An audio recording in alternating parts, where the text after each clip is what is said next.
across the UK, on DAB+, on YouTube, on your mobile, and on your side.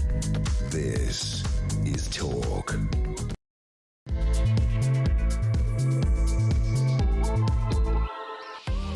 Well, a very good evening. I'm Peter Cardwell. This is Talk, and I'm here right through until 10 o'clock. Thank you so much to everybody who has been in touch already. There's so much to talk about. Iran, day 5, what's going on with the people coming back from Dubai, for example. Why can't we get our HMS Dragon to the Middle East? Well, because as Kevin was telling us a second ago, there's scaffolding on the funnel. Absolutely absurd. We'll go to Israel in a second and see what's happening there. We'll also talk about the scandal here in the UK. 3 people with political connections arrested on suspicion of spying for China. One of them is the husband of a sitting Labour MP. She says she knows nothing about it and never suspected anything untoward from her husband. Isabel Oakeshott will talk to her about Keir Starmer's unpopularity and the fact that the new leader of Iran has so many assets in London as well. Why won't the government declare the IRGC a terrorist organisation? Why won't they expel diplomats? Why won't they seize assets, and why won't they close the embassy? We'll be asking all those questions this evening. Lots to talk about migration as well. Many new policies there from the government. Can they get a grip on that? We'll talk about AI in schools, about schools already prepping kids for AI reality, but are they teaching them how to think and create as well as how to memorise, which they maybe need to do perhaps a bit less.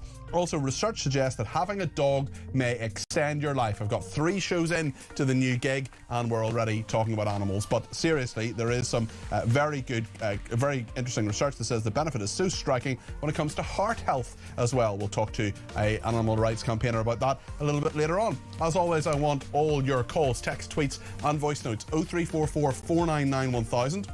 You can text me 87222 with the word talk in your text. You can tweet me at talkTV. Follow me at Peter Cardwell. You can send me a voice note, less than a minute, please. You can send me a WhatsApp text message or give me a ring, all on the main number, 0344 499 1000. We'll also talk about that absurd video of MPs dancing in Westminster as the Middle East is in flames. Yes, really. So much to discuss between now and 10. Stay with me here on Talk.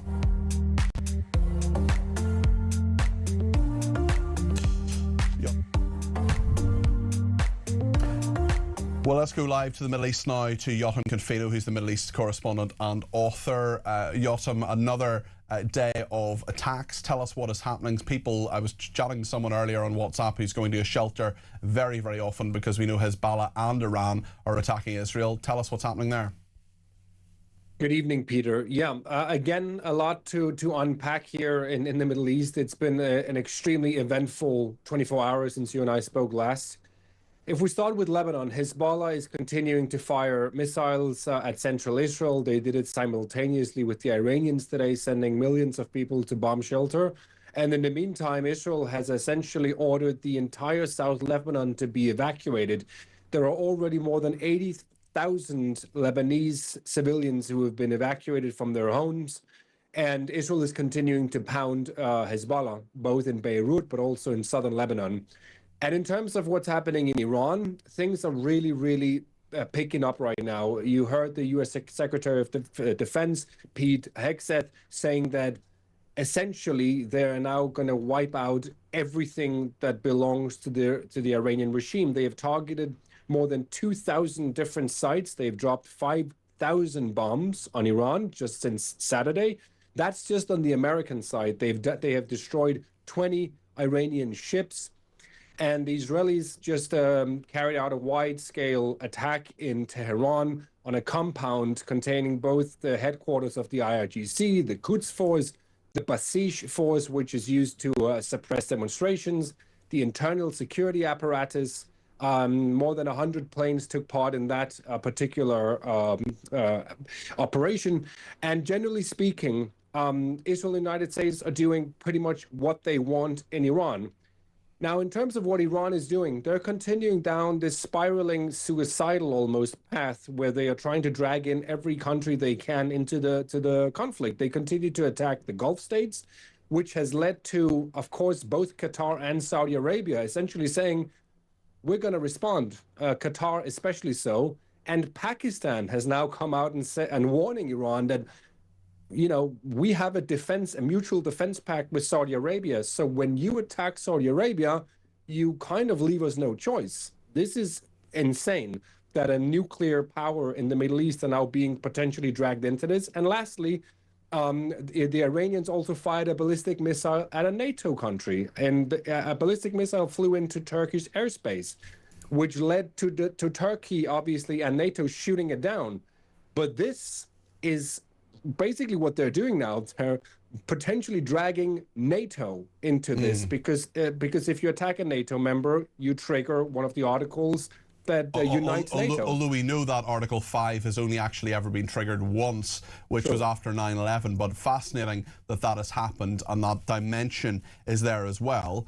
It's interesting in this country, our Prime Minister, who's very much criticised in all of this, supported by others too, has said that, essentially suggested that he doesn't believe there's actually a plan here, that there is no plan. But the White House, through what Caroline Leavitt, the press secretary, has said in the last few minutes, is saying that there is some sort of plan for the Straits of Hormuz. Now, a lot of people may not know Straits of Hormuz or may have just heard it in the last few days. Can you just give us a sense of how important that waterway is, especially when it comes to trade, when it comes to oil, liquefied gas and so on, and what efforts you think need to happen to keep it open, to keep that flow going, and to keep, you know, to keep the lights on, essentially, in many parts of Western Europe? So I would say it's Iran's only very strong card, the fact that the Strait of Hormuz has lost so much activity, 90% as far as I'm concerned. Many ships are not really sailing through the Strait of Hormuz. It's a critical economic juncture for the entire world because a lot of the oil that goes out to many parts of the world, it goes through the Strait of Hormuz. And because of the war and because Iran has been pretty reckless in trying to also, you know, dominate this strait, it has led to the almost complete halt of activity in the Strait of Hormuz. But now Iran basically almost has no navy left because the United States has destroyed so many of their ships. And Donald Trump has said he's ready to escort these ships. So I believe that the Strait of Hormuz will probably reopen soon, or they'll go back to relative normal. That's what they're saying. Yeah, that's what the White House has been saying, certainly. Yeah.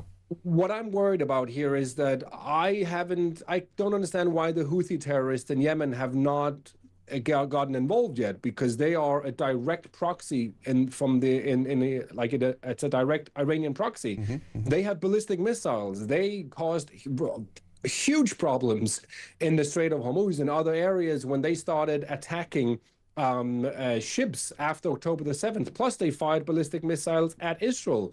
So I'm just waiting for the Houthis to get involved, which will obviously expand the conflict and the war to include Yemen as well. So I think that's the next step we're looking at here.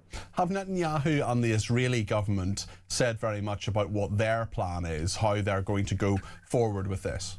Yeah, so I spoke to the Deputy Foreign Minister earlier today, Sharon Haskell, who told me that they will continue to attack Iran as long as possible. What they're looking at is they don't necessarily need a regime change. They're trying to create the conditions for a regime change.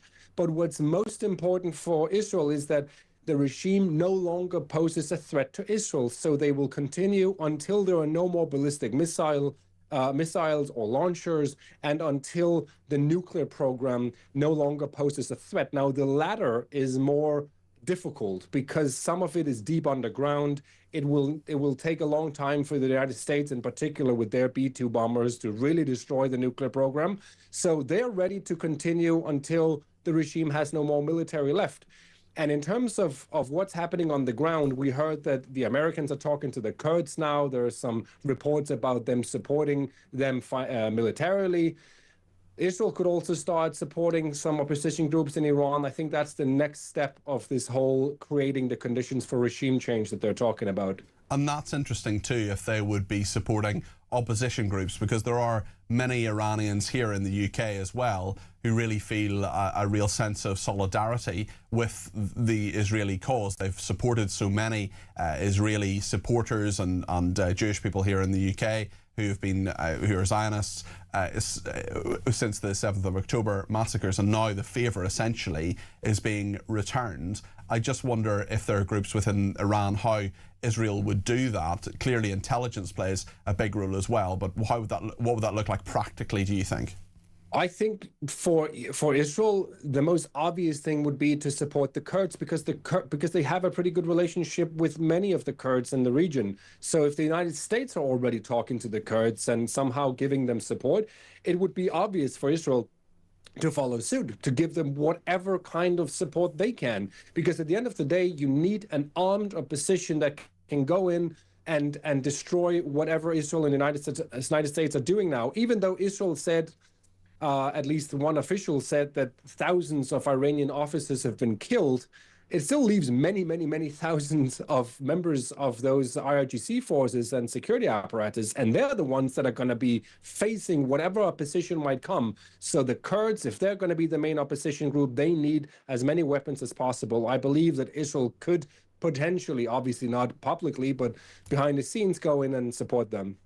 Yes, it'll be very interesting to see what happens there. And just paint a picture for us, Yoram, if you would. What is life like for Israelis at the moment? When I spoke to you at the weekend, you were going into a shelter. That seems to be something that is happening every single day for so many Israelis. It still happens. We're all exhausted. I got a few hours of sleep last night, so did many other Israelis. But for example, today, just to paint a picture, it's really absurd. You know, I was in Tel Aviv earlier today, and we ran for shelter 3 times. Because I was in the center of Tel Aviv, and many people don't have a bomb shelter. Up against 30% of Israelis don't have a bomb shelter in their home. So I and hundreds of other people were running to a car park underground several times during the day. But every time you come up, the sun is shining, and people just go about their daily lives. People are playing football, they're out with their kids. You know, if you didn't know there was a war going on and you came in between those rocket sirens, you just simply wouldn't know unless you watch the news, obviously. But if you look at the streets, it's people are pretty resilient and going about their daily life. It's interesting as well with Israel carrying out the fresh wave of strikes against Iran. It said it carried out new attacks on Iran's leadership compound. I wonder how much we know about that. So all we know is that, like I said, 100 fighter jets took part in it. They destroyed a large part of this compound, which was really, it had gathered all of the main headquarters of the regime that use not only, basically some of them are used to suppress the demonstrations, which is essentially what Israel has been saying. We're trying to create the conditions for regime change. In other words, we're going after the very same people that suppress you when you go and demonstrate. Israel also shot down an Iranian fighter jet this morning. And I was also told by one military official that Israel and the United States have essentially divided Iran. So they divide targets between them. So just to give you an example, Israel is going after the ballistic missiles and the ballistic missile launchers in western Iran and central Iran, whereas the United States are going in the south and in the east. So they're dividing the targets between them. But of course, the United States has more firepower. And according to Pete Hegseth, we're yet to see a huge blow to the regime, which is essentially coming in the well, in the it's interesting what he has said, Yoram. The Iranian regime is toast as well. He's talked about the Iranian Navy and Air Force being destroyed. Yoram, thank you. Yoram Confino there, Middle East correspondent and author. Fascinating to see what the UK reaction to all of this is as well. We'll talk about that with Isabel Oakeshott, our international editor, in just a second. Stay with us here on Talk.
no doubt that the British government has acted in an incredibly weak, equivocal way. It's easy to start a war, very difficult to ensure that the aftermath doesn't descend into complete chaos. What's your view of that outburst of Trump? Well, Trump doesn't mince his words, but I think his criticism is justified. I mean, we should have realised where our national interests stood, and he should have expressed immediate support. We have pursued a ludicrous energy policy, preceding this government, frankly, and all the knock-on effects to that for our economy are catastrophic.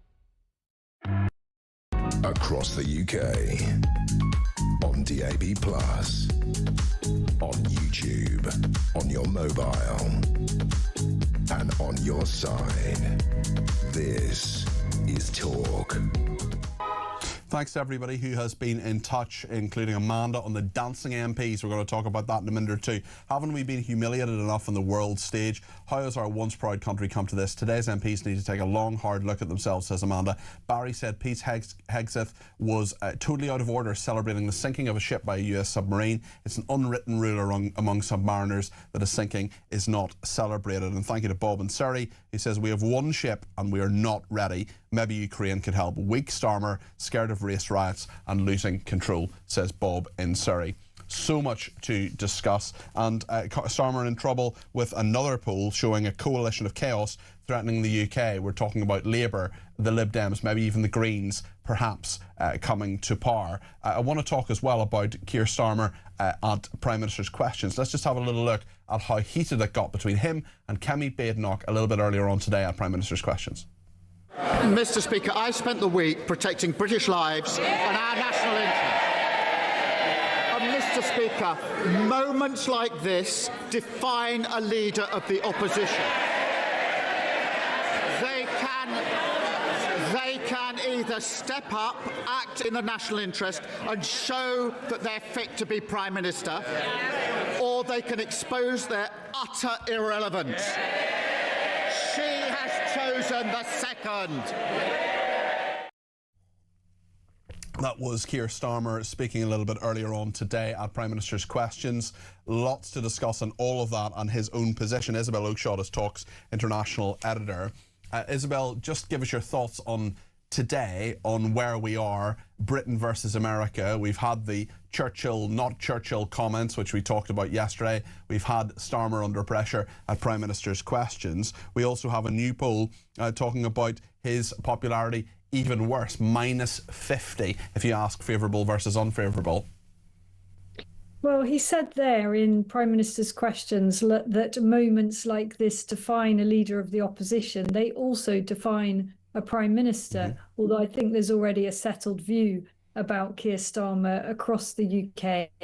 But wars are a big moment for any leader. And what leadership has Keir Starmer shown so far? Nothing. He just keeps going on about international law and keeps getting moved into new positions that he clearly doesn't want to adopt. And this whole issue with our naval resources being so woefully depleted that we're left with images of one ship which isn't yet ready, that may or may not be able to get to the site of the action a couple of weeks too late, is just a global embarrassment for us. It is, certainly, and we have the fact that scaffolding is up on HMS Dragon. It does seem absolutely absurd as well, to say nothing of the fact that Keir Starmer did today at Prime Minister's Questions talk about how there had been some preemptive action, but clearly not enough, especially when you look at what's happened in Cyprus. Yes, I mean, this whole situation is evolving so rapidly, and I'm sure that most of us are kind of glued to news to see what's happening hour by hour. And it's very, very obvious that Keir Starmer is trying everything possible not to get Britain involved. And, in fairness to him, if we are to be balanced here, there will be a lot of British voters that say, well, they don't want us to be dragged into this war. People are still very scarred from long wars like Afghanistan that didn't actually result in anything other than the Taliban coming back into power. So there's long been a very deep and widespread reluctance amongst British voters to get pulled into something of this nature. But at the same time, unfortunately, war sometimes comes to us when we don't want it and we don't get to choose. And I think that we are probably at that moment now. It's interesting what Starmer said as well, criticising Trump. That's essentially been denied by what Caroline Leavitt, the press secretary, and Pete Hegseth, the Secretary of War, has said in the last sort of 45 minutes or so. Keir Starmer said, "What I was not prepared to do on Saturday was for the UK to join a war unless I was satisfied there was a lawful basis and a viable, thought-through plan. That remains my position." I mean, he's essentially saying that this hasn't been thought through, there isn't a plan, we don't know where this is going, and therefore he's staying out of it. Well, I mean, it's the easiest thing to say, isn't it? It's what everybody says that doesn't want to engage. And they just say, well, what's the plan for afterwards? I don't know what the plan for afterwards is, but I trust there must be one. That said, I've said that about, new political parties that come into power. You always think they must have a plan. The Conservatives with Brexit, for example. Quite often they don't have a plan, but one can only assume this has been so long in the making. Surely it is beyond the realms of possibility that those who have started this conflict in this manner at this time, they must surely have a plan. I trust that they do. I don't think Donald Trump is that crazy, and even if he were, the people around him wouldn't be. Talk us through some of this polling. Really fascinating to see Keir Starmer's unpopularity with putting the Greens second ahead of Labour. And if you extrapolate an election map UK's now cast model, now there isn't an election tomorrow and there's unlikely to be one for at least, within the next 3 years at some stage. It's very interesting.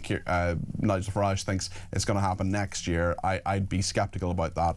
But with this modelling, Farage's party would win 227 seats, an increase of 222 according to the model, be the largest party, but not necessarily, well, they wouldn't have a majority with that, whereas the Greens would have 135 seats, Lib Dems 92. This is just modelling. The Tories 59, and Labour would just have 40 seats. That would be essentially a wipeout there. But if the left-wing parties formed a coalition, they could have 9 ahead of the figure needed to form a majority. I mean, whilst this might seem pretty pie in the sky, it is nonetheless a worry for many people, especially when you see the popularity of the Greens, the fact that this is now the second poll that says that they are gaining traction, becoming the second largest party perhaps, and the fact they have a new MP, one of those MPs dancing today in Parliament when everything was going on in the Middle East.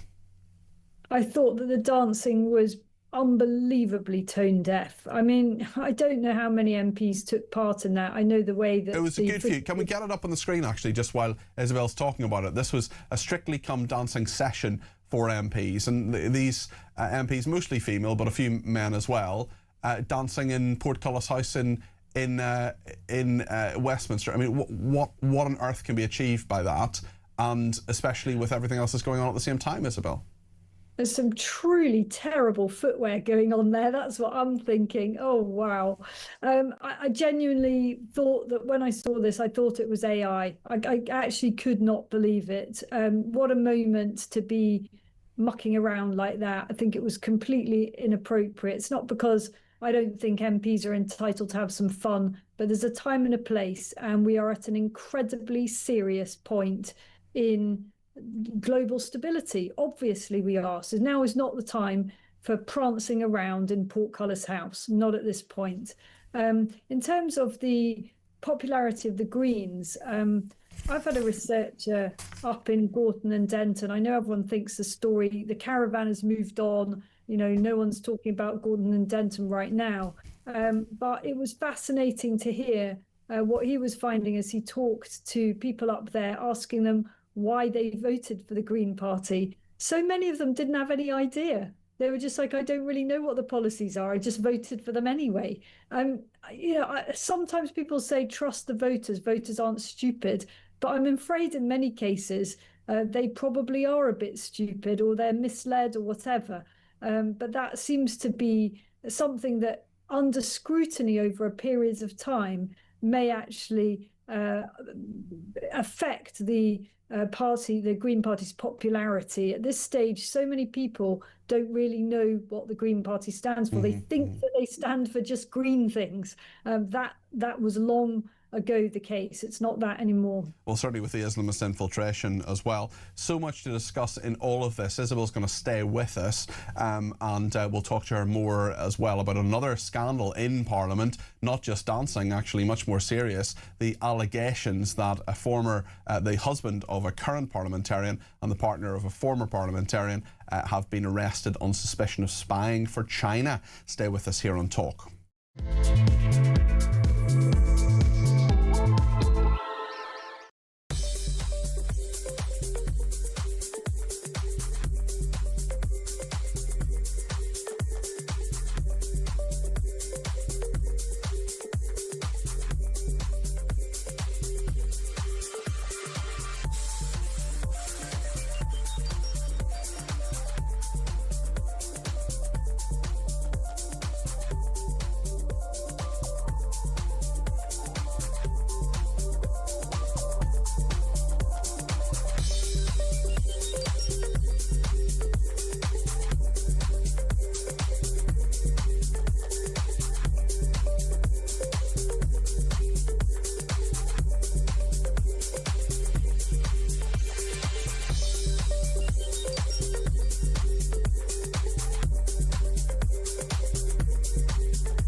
Across the UK, on DAB+, on YouTube, on your mobile, and on your side.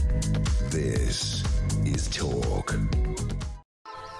Thanks to Alison in County Antrim, who says, listening in tonight, it almost feels like sitting around a kitchen table with you and your guests. That's a compliment. Best wishes. Just thought to say hi to the show. Well, Alison, thank you for that. Appreciate that, and appreciate your loyalty as well there in Northern Ireland. Elisa in Chelmsford in England, of course, says, Peter, I'm sorry, I had to press mute when Starmer appeared on my screen. He is unbearable. I simply cannot bear listening to a word he utters. At a time of war, a leader usually wins over their citizens, but this Prime Minister just makes us all groan. On the other hand, I listened to Netanyahu being interviewed a couple of days ago, and I felt absolute pride. Peace through strength isn't just a slogan, it's absolutely what's required when faced with the world's biggest sponsor of terrorism. Well, just before we get to the alleged Chinese scandal that is engulfing Westminster at the moment, Isabel, I wonder if I could speak to you a little bit about the new Ayatollah, the former Ayatollah, no longer with us, thankfully. His son has a £100 million property empire here in London, where I'm speaking to you from. And I mean, why doesn't the government freeze assets, seize those assets? We've done it with the Russians when Putin invaded Ukraine, for example. But now Mujtaba Khamenei, the son of Ali Khamenei, amassing this £3 billion empire, including 11 luxury properties in London worth over £100 million. None of them in his name, of course, but through a holding company in the Isle of Man. We're in a situation, Isabel, where the government will not declare the IRGC a terrorist organisation. It won't expel diplomats. It won't seize assets. I mean, Keir Starmer's just weak here. Unbelievably weak. I mean, this refusal to prescribe the IRGC. I heard him talking about it at Prime Minister's Questions today. He gave a really kind of mealy-mouthed answer about, you know, we're looking into it, we keep it under review, words to that effect. It's exactly the same with the Muslim Brotherhood. But it's not just him who's guilty of that. It was the last Tory government as well that looked into prescribing the Muslim Brotherhood and then decided it was all too much trouble and didn't bother doing so. And at the same time, we've been unbelievably complacent about the number of Iranians who have come into the UK illegally. It's the third biggest nationality to come in by small boat. And whilst I'm sure many of them are dissidents and they're genuinely trying to get away from this murderous regime, I'm afraid that a small but significant portion may well be assets of the Iranian regime, and in due course we may sooner than later be about to find out what that costs the UK. Certainly. And speaking of infiltration by other countries, tell us about the scandal in Westminster tonight. Arrests of 3 men, one of whom is the husband of Joni Reid, who is an MP, a Labour MP, who's on the Home Affairs Select Committee. She has said that she is absolutely shocked. She has no knowledge at all of any links to China. She's never asked a question about China. She's never done anything about China. She's never met any Chinese businessmen. Her husband, who's a former Labour special advisor, has been arrested, and their homes in London and East Kilbride appear to have been searched. He's the head of programmes. David Taylor is his name. He's the head of programmes at Asia House, at a think tank which promotes engagement between Asia and Europe. He's understood to have worked for energy companies as a lobbyist and as a government special advisor in the Wales office under New Labour back in the day. She said, "I've never seen anything to make me suspect my husband has broken any law." What do you make of this?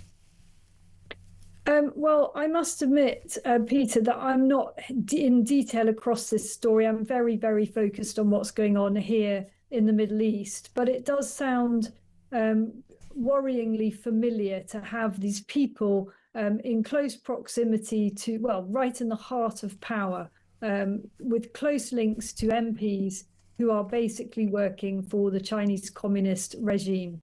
In previous cases, I don't know about this case, but people have taken a great deal of money to do the work of the Chinese communist regime, and often in glaring plain sight. So I won't go further into detail of this. I'm not across it. Forgive me. I'm right here in the UAE and very, very focused on this. And let's talk about that in just a second. But just to say, obviously, we remember Christopher Cash and Christopher Berry. That trial collapsed last year. They were accused of stealing secrets from Parliament and selling them to senior officials in the Chinese Communist Party. The two men denied the charges, but the trial collapsed. And just to say, Joni Reid, who we did mention there, says she has no knowledge of this. She denies any involvement whatsoever, and even denies suspecting her husband of this. Where you are, give us an update about what's going on where you are in the UAE at the moment, Isabel. Have things quietened down, or are they still as dangerous as they were? I would say ish in terms of them quietening down. I mean, what we hear is very, I wouldn't even say periodically, once or twice a day, there are some quite unsettling loud bangs, and it would be completely disingenuous to say that those are not pretty disconcerting, but what they are the sound of the UAE defence mechanisms intercepting missiles.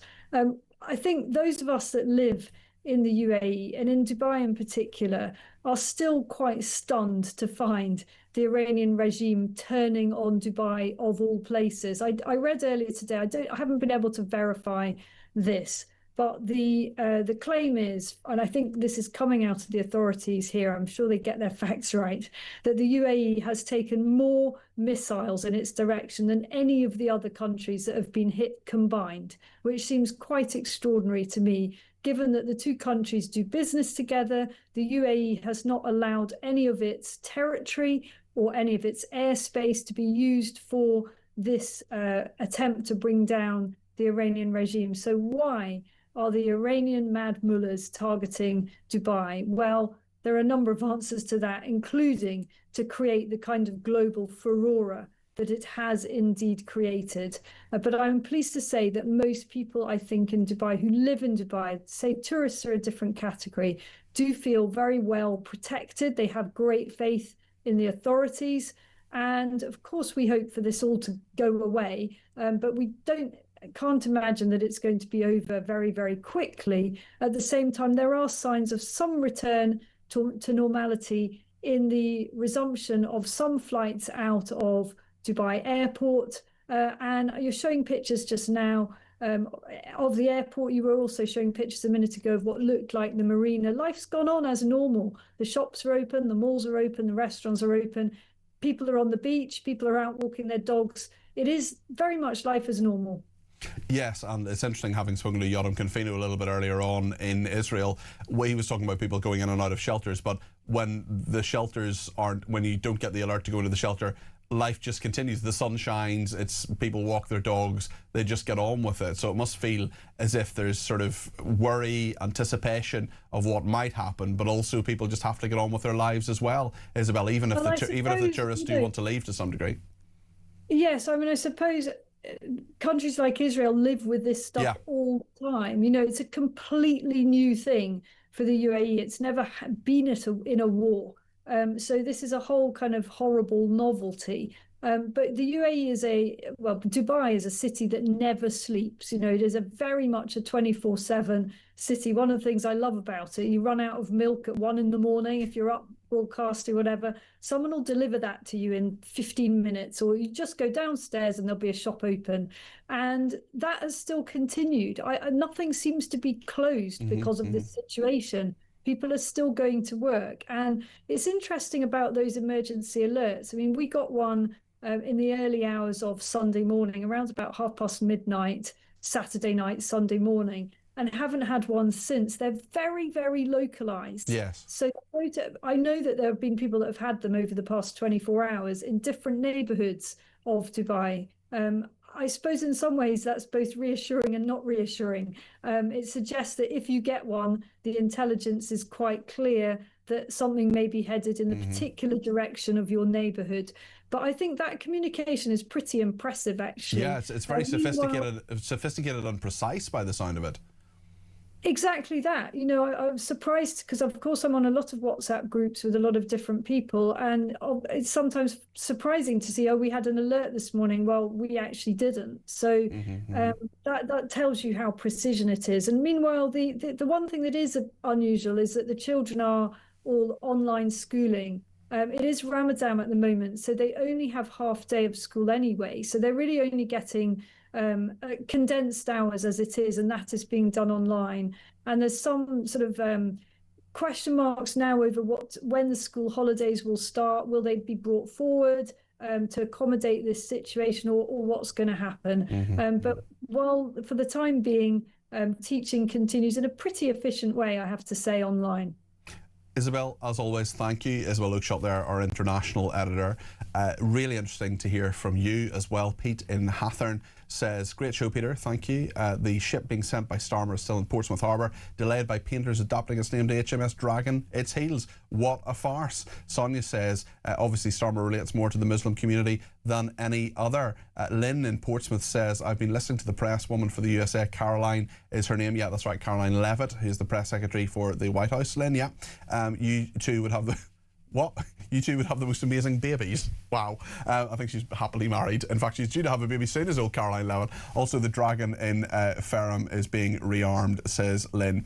Mark in Norfolk says, Trump is bringing more nations together than he gets credit for. Syria, Saudi Arabia, Qatar, Israel, UAE and others all united. Meanwhile, Spain and the UK show their weakness and indecision. Shameful, says Mark in Norfolk. Hegseth has been speaking in the last hour or so about this ship that has been sunk. That is something that Michael in North Yorkshire wants to talk about. He's given me a ring at 0344 499 1000. Michael, you're very welcome to the programme. What would you like to say? Yeah, we sunk the Belgrano during the Falklands. That's right. It was within striking distance of our territory. It was a strategic target. The Iranian warship was, I think, 60 nautical miles or something off Ceylon. That's escalated things, I think, because although it's Iranian, it's in international waters. Are things not pretty escalated? Are things not pretty escalated already, Michael? Will this really make much of a difference? Well, yes, it does, because today they fired a missile at Turkey. Turkey's NATO. Yeah. Article 5 of NATO. Yeah, but that's only ever been triggered once, though, after 9/11, and doesn't look as if Turkey's going to trigger it. No, I get that. I get that, right? But the whole thing is, it seems to me as if things are escalating to the point of, we tried Cyprus, that didn't work. Now we've gone for Turkey. Now we have Greek frigates protecting our bases that, for God's sake, should have air defence. It's the RAF. We have the RAF regiment. They should have our air defence, right? Are they going to try Greece? Well, it'll be fascinating to see what happens, Michael, and where they go next. So I appreciate your call. That's Michael in North Yorkshire there. Whatever your thoughts on all of this, whether it's about the Chinese spying scandal, whether it's about Iran, whatever you want to talk about Starmer and his position. We're going to talk more actually about Shabana Mahmood and also what Starmer said to Muslims at an iftar celebration last night. We'll talk about that in just a second. We'll also talk about migration and Shabana Mahmood. As I say, quite a number of new policies actually from the government. Will they be an asylum crackdown, and will that actually work for us? Lots to discuss, and I want your views as well. 0344 499 1000. Stay with us.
Across the UK, on DAB+,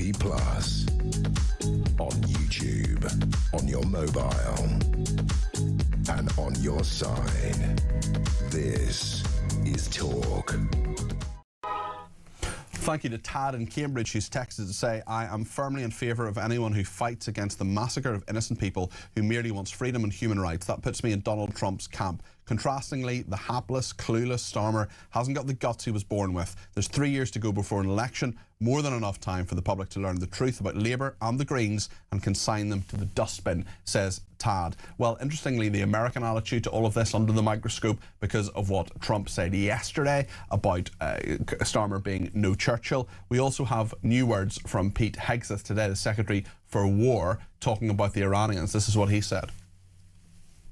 We are only 4 days into this, and the results have been incredible. Historic, really. Only the United States of America could lead this, only us. But when you add the Israeli Defense Forces, a devastatingly capable force, the combination is sheer destruction for our radical Islamist Iranian adversaries. They are toast, and they know it. They are toast and they know it. We're going to talk more about that as the show goes on. Whatever your view on it, pick up the phone 0344 499 1000 or send me a voice note on that number too. We love playing voice notes too.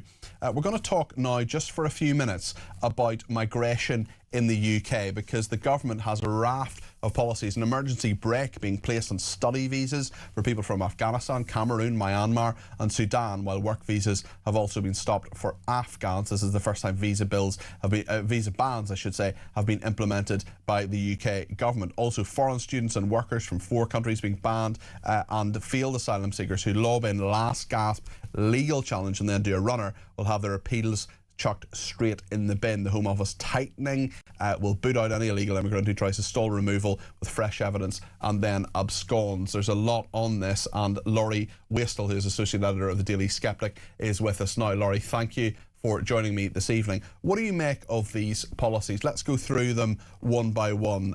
First of all, this emergency break on the study visas. Will it work, do you think?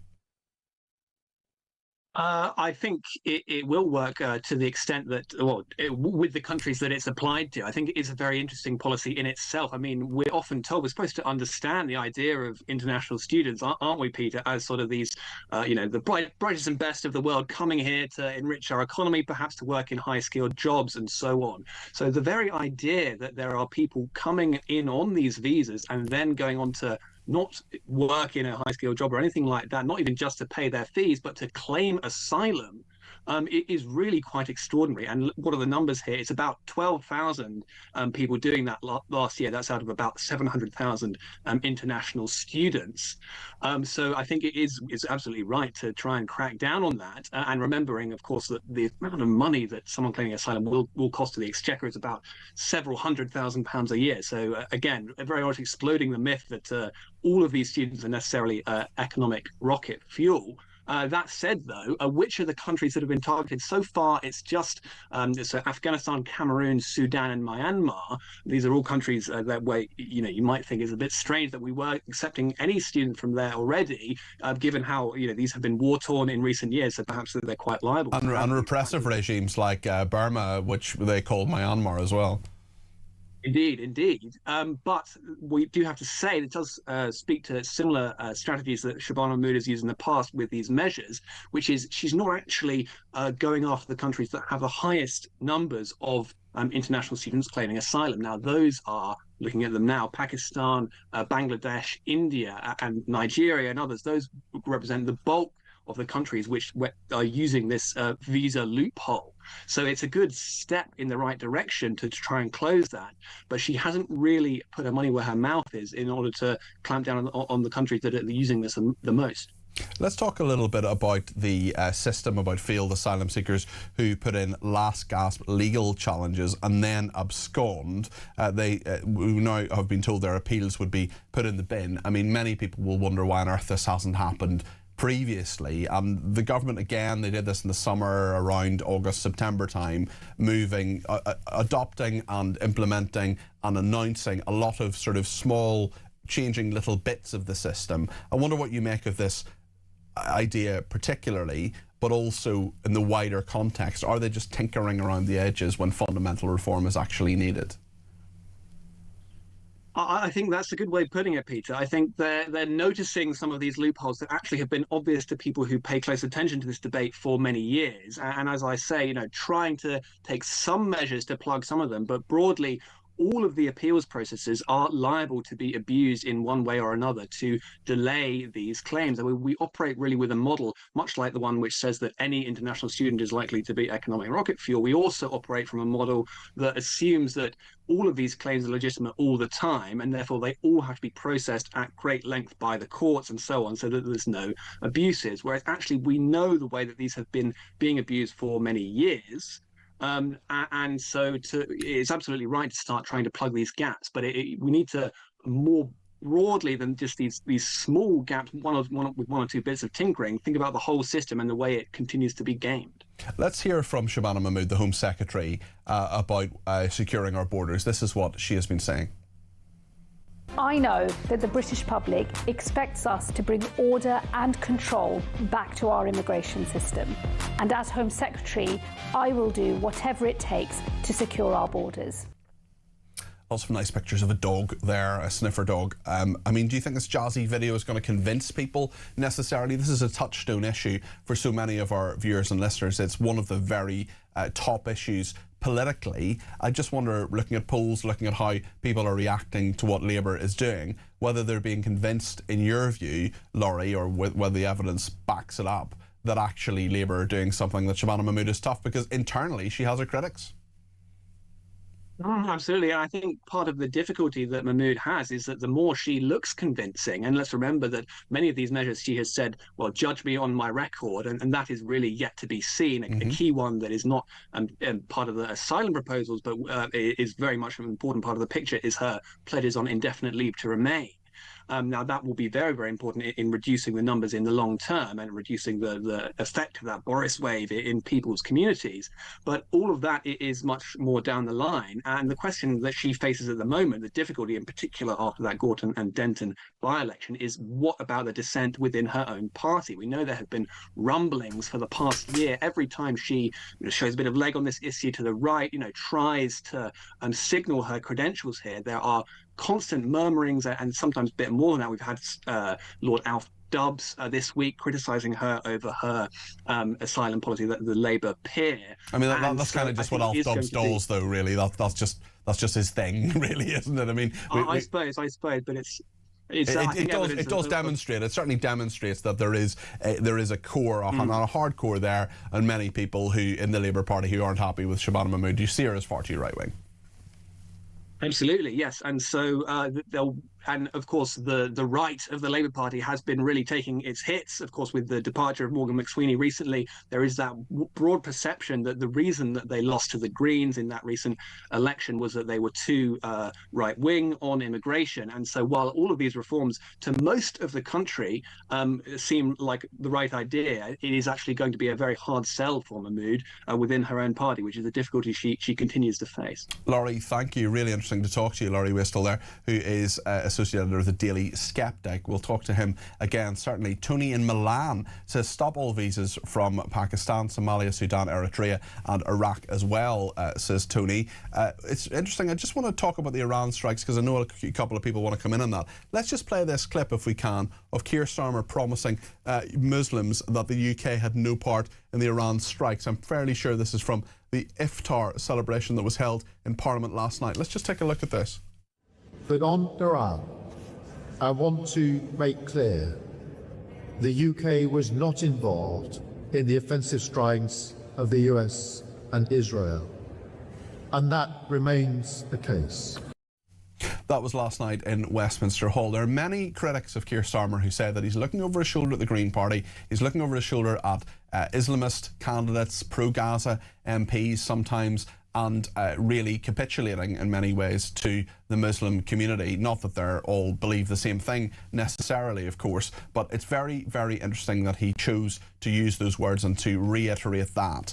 On Starmer and on the Americans, Alan in Salford has given me a ring, 0344 499 1000. Alan, you're very welcome to the programme. What would you like to say this evening? Good evening, Peter. Hi there.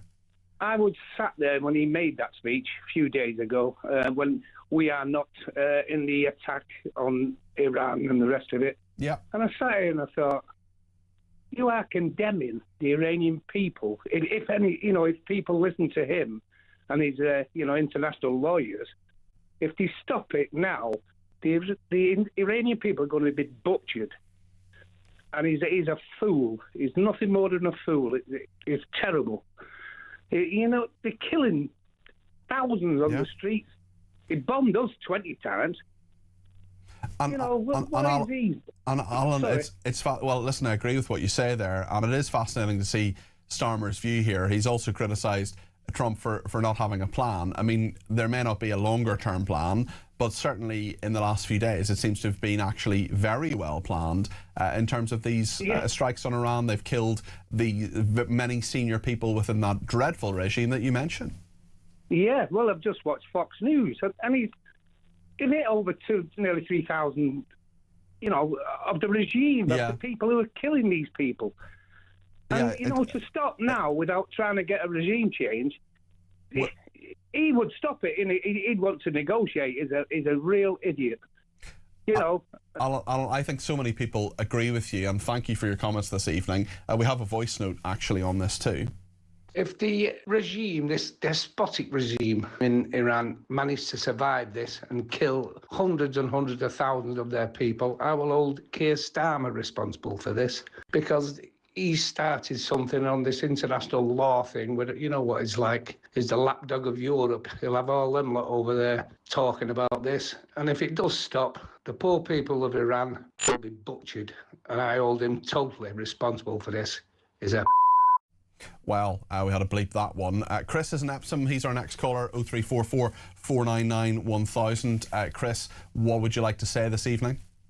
Well, I'm going to rock your socks, as they say, Peter. Okay. Something that's flying under the radar because of everything that's happening. Gibraltar.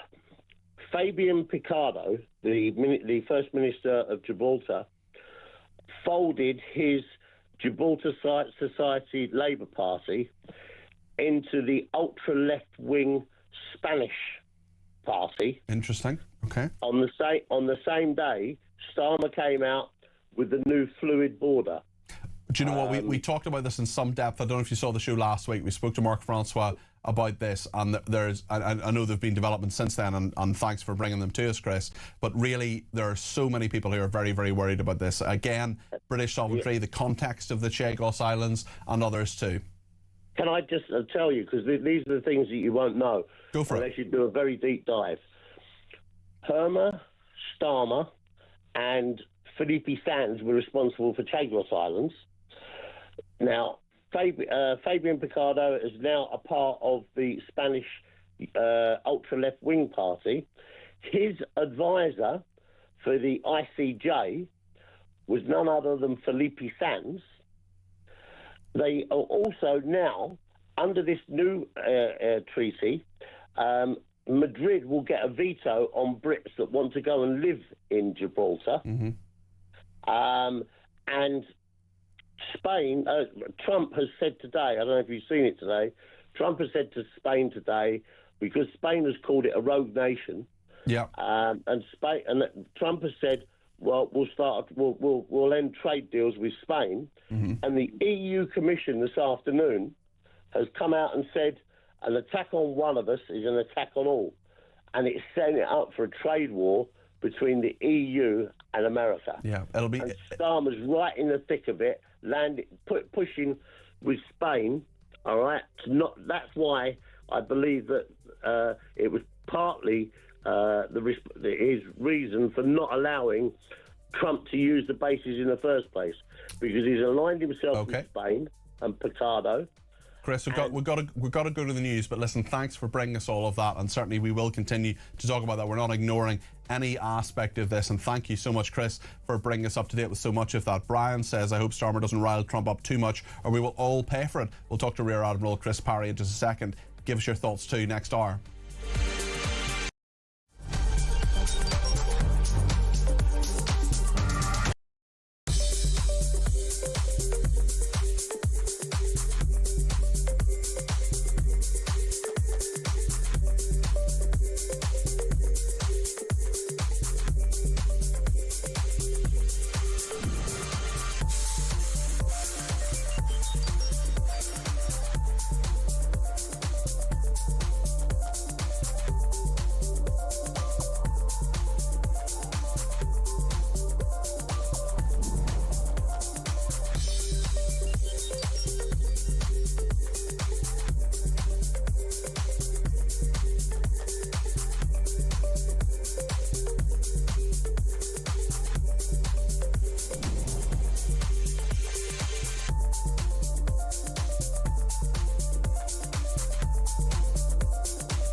across the UK, on DAB+, on YouTube, on your mobile, and on your side.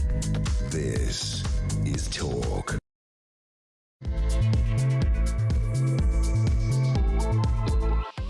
Good evening, it's just gone 8 o'clock. I'm Peter Cardwell, your new evening's host. Great to have you with us. So much to talk about, especially what's going on in the Middle East, but here in this country too, and America, which has heavily criticised Keir Starmer, of course, in the last 24 hours. We've had Prime Minister's questions here too. We'll talk about things as well as the Middle East today too. We'll talk about the former Metropolitan Police Chief to oversee Mahmoud's police force cuts. Farage says that the police should patrol polling stations, and Al Fayed's abuse should be investigated as human trafficking, according to a former senior police officer. We'll talk about AI in schools. What are kids actually being prepped for? Because AI can do so much. Is our schools actually adapting to that? We'll go to Israel as well to talk to a senior nursing executive at Israel's Clalit Health Services about how they're dealing with the casualties there. We'll talk to you about whether a dog can extend your life. Having a dog. 0344 499 1000 is the number to call. You can contact me as well by text 87222 with the word talk in your text. You can tweet me at talkTV. Follow me at Peter Cardwell. Send me a WhatsApp text message. Send me a WhatsApp voice note, less than a minute please, or you can give me a ring, all on the main number 0344 499 1000. So much to discuss here on Talk.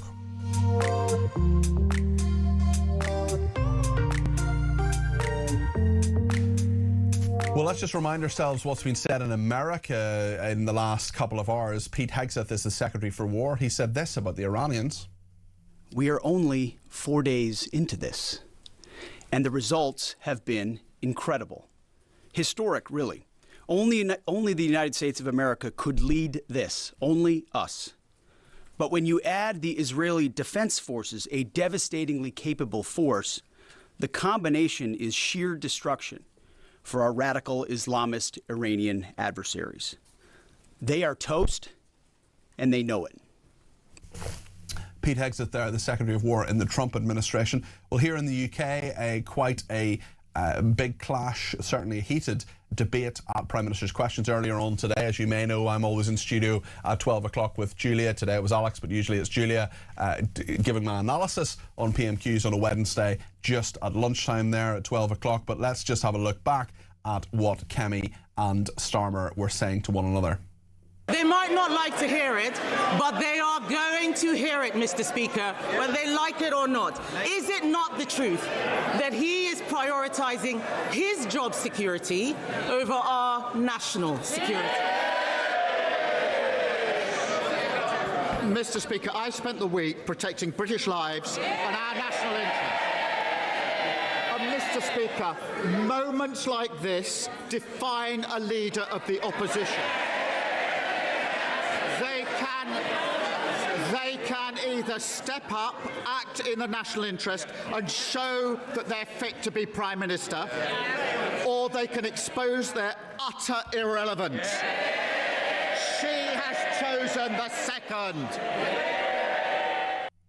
That was in the final of the 6 questions that Kemi Badenoch had.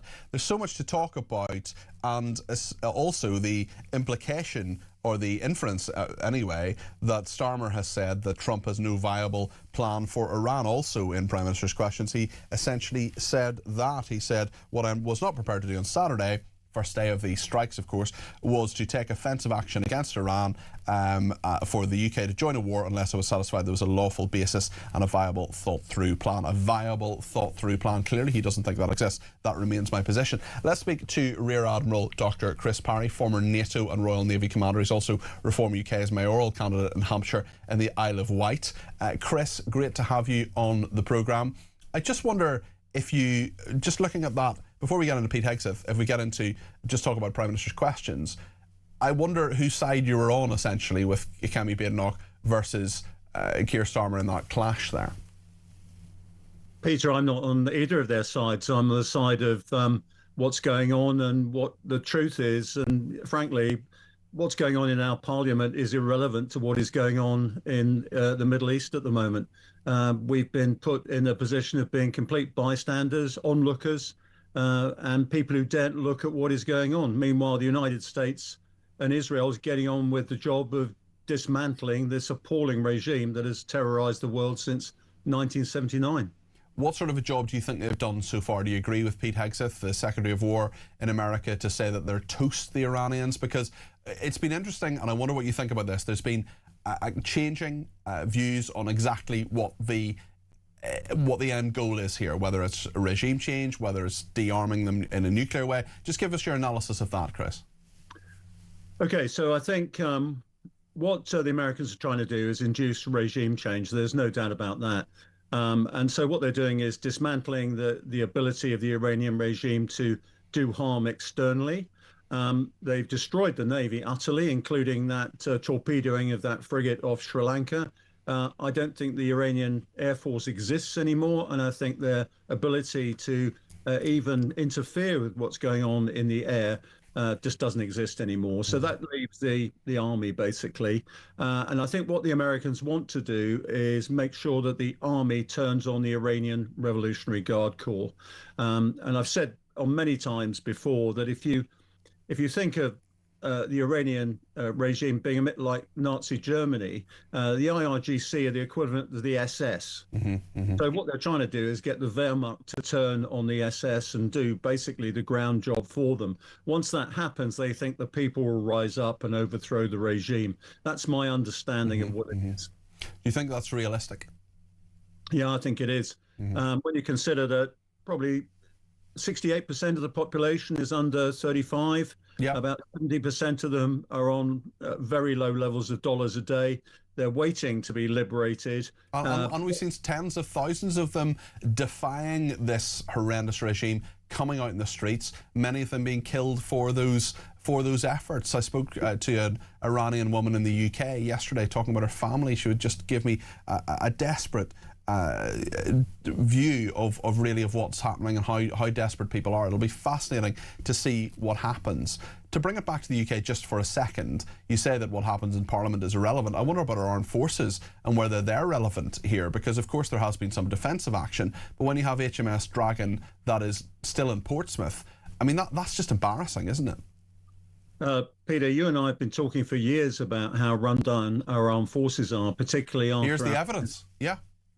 Yeah, and well, yeah, absolutely. And I think what's been happening is politicians of both major parties and the Ministry of Defence themselves have been basically running on bluff and hoping their bluff wouldn't be called. Well, this is what happens. Your bluff gets called eventually, and this is what we see. We've got 6 Type 45 destroyers, one of which could possibly go to sea and fulfill this mission. It's absolutely ridiculous. Can I tell you, Peter, when I went to the Falklands in 1982, we were in the Gibraltar exercise areas, and my ship, Antrim, was up to 98% of war stocks. We replenished, went up to 105% in the course of 4 hours, and we were on our way within 8 hours of the Argentinians invading. And that is how things should be, isn't it, Chris? It's exactly that. And the reason we were stocked for that was because we were in the middle of the Cold War, facing Soviet Union and a Warsaw Treaty Organization, which was a real threat to Europe at the time. Dare I say it, the threat is higher now, and we are at a much lower readiness and availability level than we've ever been. It is absolutely shocking, and I'm really proud of the Royal Navy, and it's absolutely disappointing to see what is happening. You can't blame the people in charge or the people trying to run the Navy or any other service on limited resources. But frankly, they're under-resourced, they're undermanned, and dare I say it, they're underappreciated by the country and by our politicians.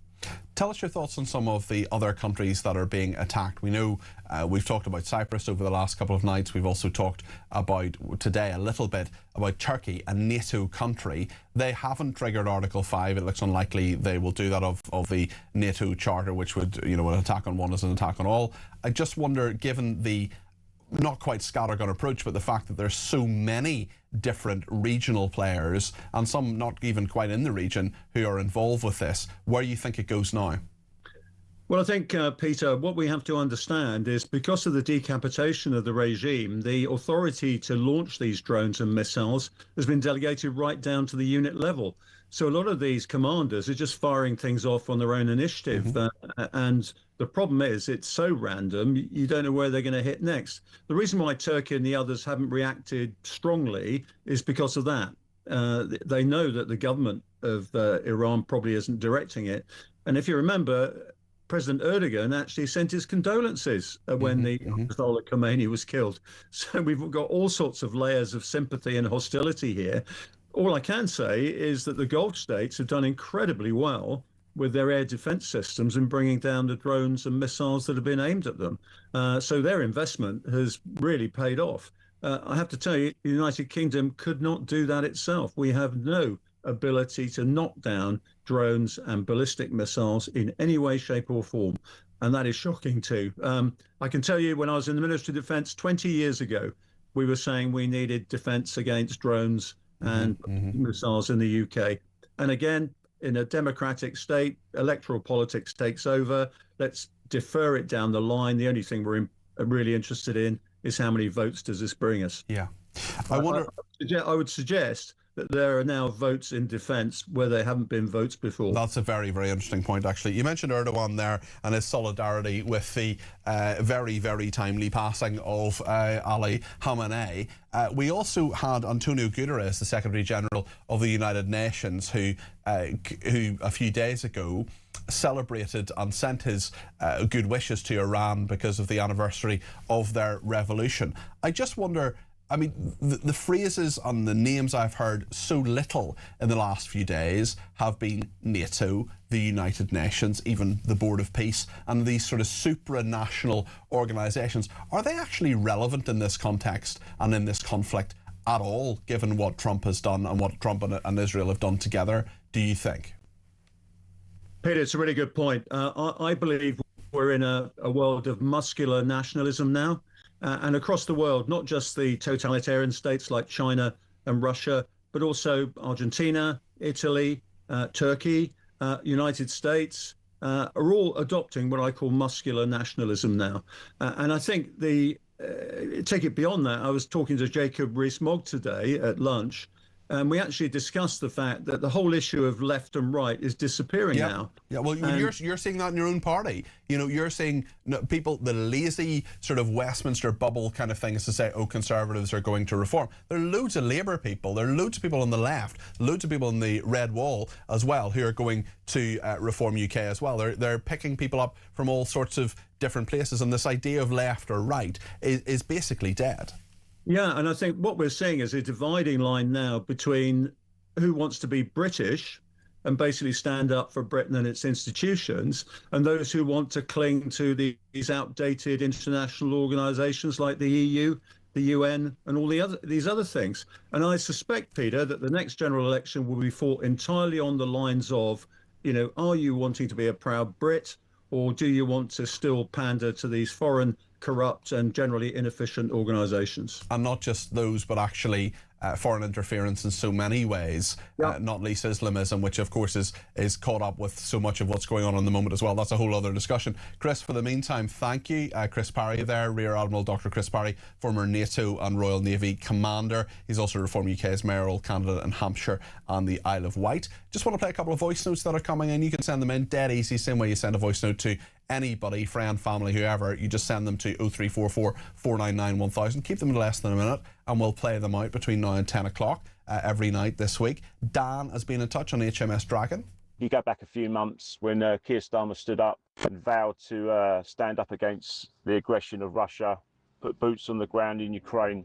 What must Putin be thinking when we're now struggling to put one single ship to sea to protect Cyprus from an Iranian attack? What must be thinking of our military capabilities right now? It's an embarrassment.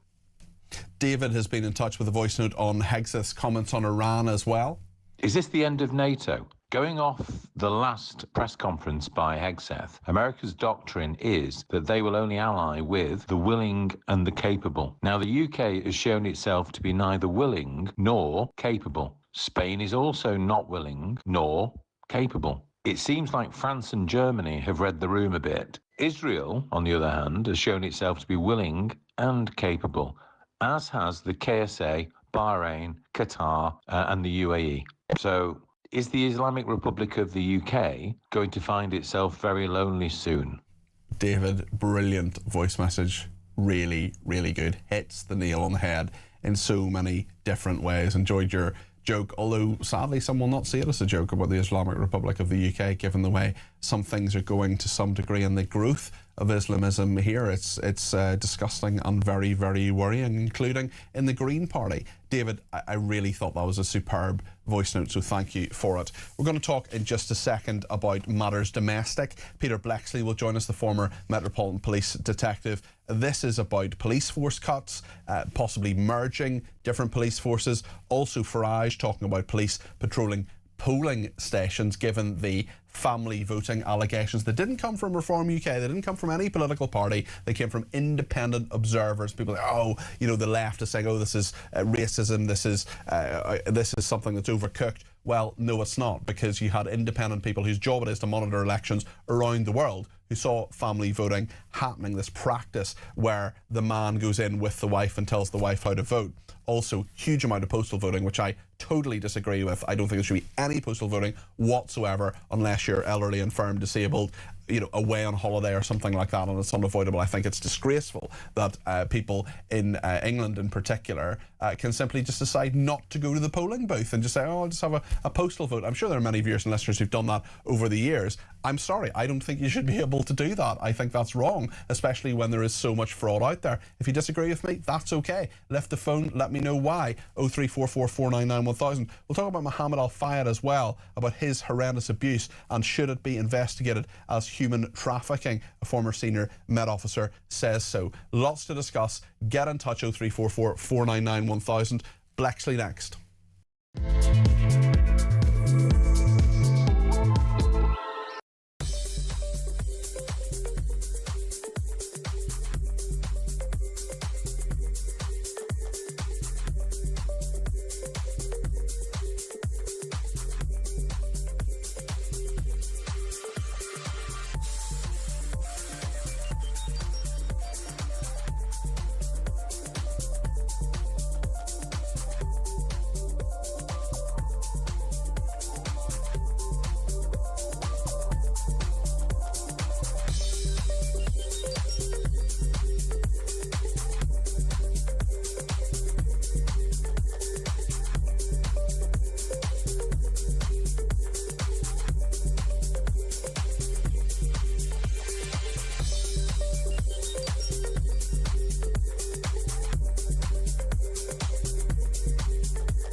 The Green Party have won the Denton and Gorton by-election. Labour in third place. Breaking news that Peter Mandelson has now been arrested. So Mandy and Andy have now both had their collars felt. What would Andrew Loney tell them to do? To come clean, be honest. And if Charles is complicit in this cover-up, which I believe he is, then I think he has to fall on his sword. When you define sex, what your gender or sex, what you mean is biological sex, and that's a man or woman, what you are physically, not what you think you are on a Wednesday afternoon.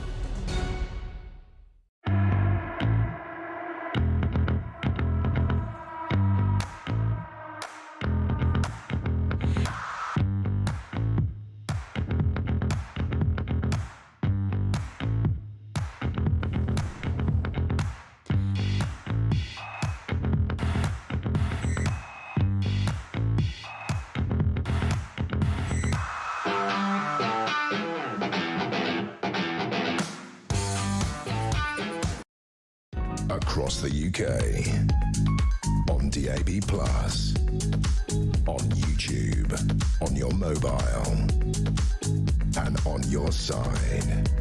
This is Talk. Let's go live to the White House and President Trump. Some years left, right? He's planning to come back here for your next Medal of Honor ceremony. And, he's also going to be the star at Tailhook this summer if you want to come to Reno. Well, I congratulate you for that success. That was amazing. He didn't stop. I've known him a long time. He never stops. So congratulations. It's very nice. We're here this afternoon for a historic signing that will help keep down utility bills very, very substantially, and electricity prices for millions of Americans, and in many cases for a lot of people that don't really understand why they're going up, but they're not going to be going up, they're going to be... Well, Donald Trump there talking about a domestic issue, but he's also made a few comments just when we were in the break there about a great display of military strength. We're in a very strong position, he says, on Iran, building on those comments of Pete Hegseth, the Secretary of War, and Caroline Leavitt, the White House press secretary, who I'm certainly not having a baby with, as one person managed to suggest a little bit earlier on, somewhat bizarrely. Anyway, let's talk about policing matters. Peter Blexley is a former Metropolitan Police detective and a crime commentator, author, and king amongst men. There's a number of issues to talk about, including the former Metropolitan Police Chief Bernard Hogan-Howe. Lord Hogan-Howe has been appointed by the Home Secretary to perhaps merge police forces. What do you think is the task ahead of him, Peter? You're very welcome to the programme this evening. Good evening. Well, Bernard Hogan-Howe, former Commissioner of the Metropolitan Police between 2011 and 2017, has a reputation that swings from one extreme to the other among those who used to be in policing. Some people are very, shall we say, less than favourable in their comments towards Hogan-Howe, who now, of course, sits as a cross-party peer in the House of Lords. And yet again, this smacks of jobs for the boys. However, I kind of wish him well in this job, because I think the merging of police forces into 12 larger forces will bring benefits. And those benefits will be certainly in cost savings, because one uniform is cheaper than 12. Same with radio systems, IT systems, cars, any number of equipment that they have to purchase. As long as policing doesn't lose sight of the fact, which it has done, that it should be local.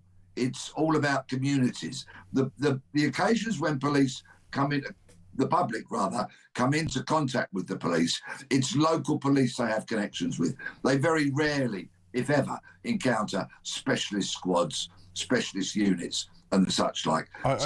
You're worried clearly, Peter, about some of that being lost. I just wonder as well, I mean, the badge or the uniform, I'm sure people don't care about too much when it comes to specific police forces, but there is a lot of local knowledge there. But there's also a lot of duplication, presumably, when you've got 43 police forces in England and Wales. You know, all of them have an HR department, all of them have a finance department. If you could actually just merge that and perhaps merge some of those jobs, that might be a better use. You get more money for the front line and for the officers who need to be the bobbies on the beat.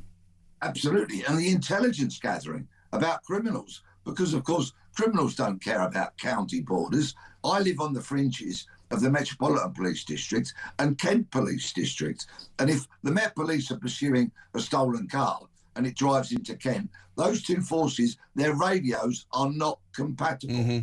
So there's a nonsense example of how things could most definitely be improved. But I fear that modern policing leadership is going to love these big forces, because for them, they love centralisation, a big shiny HQ and a nice leather-top desk to sit behind.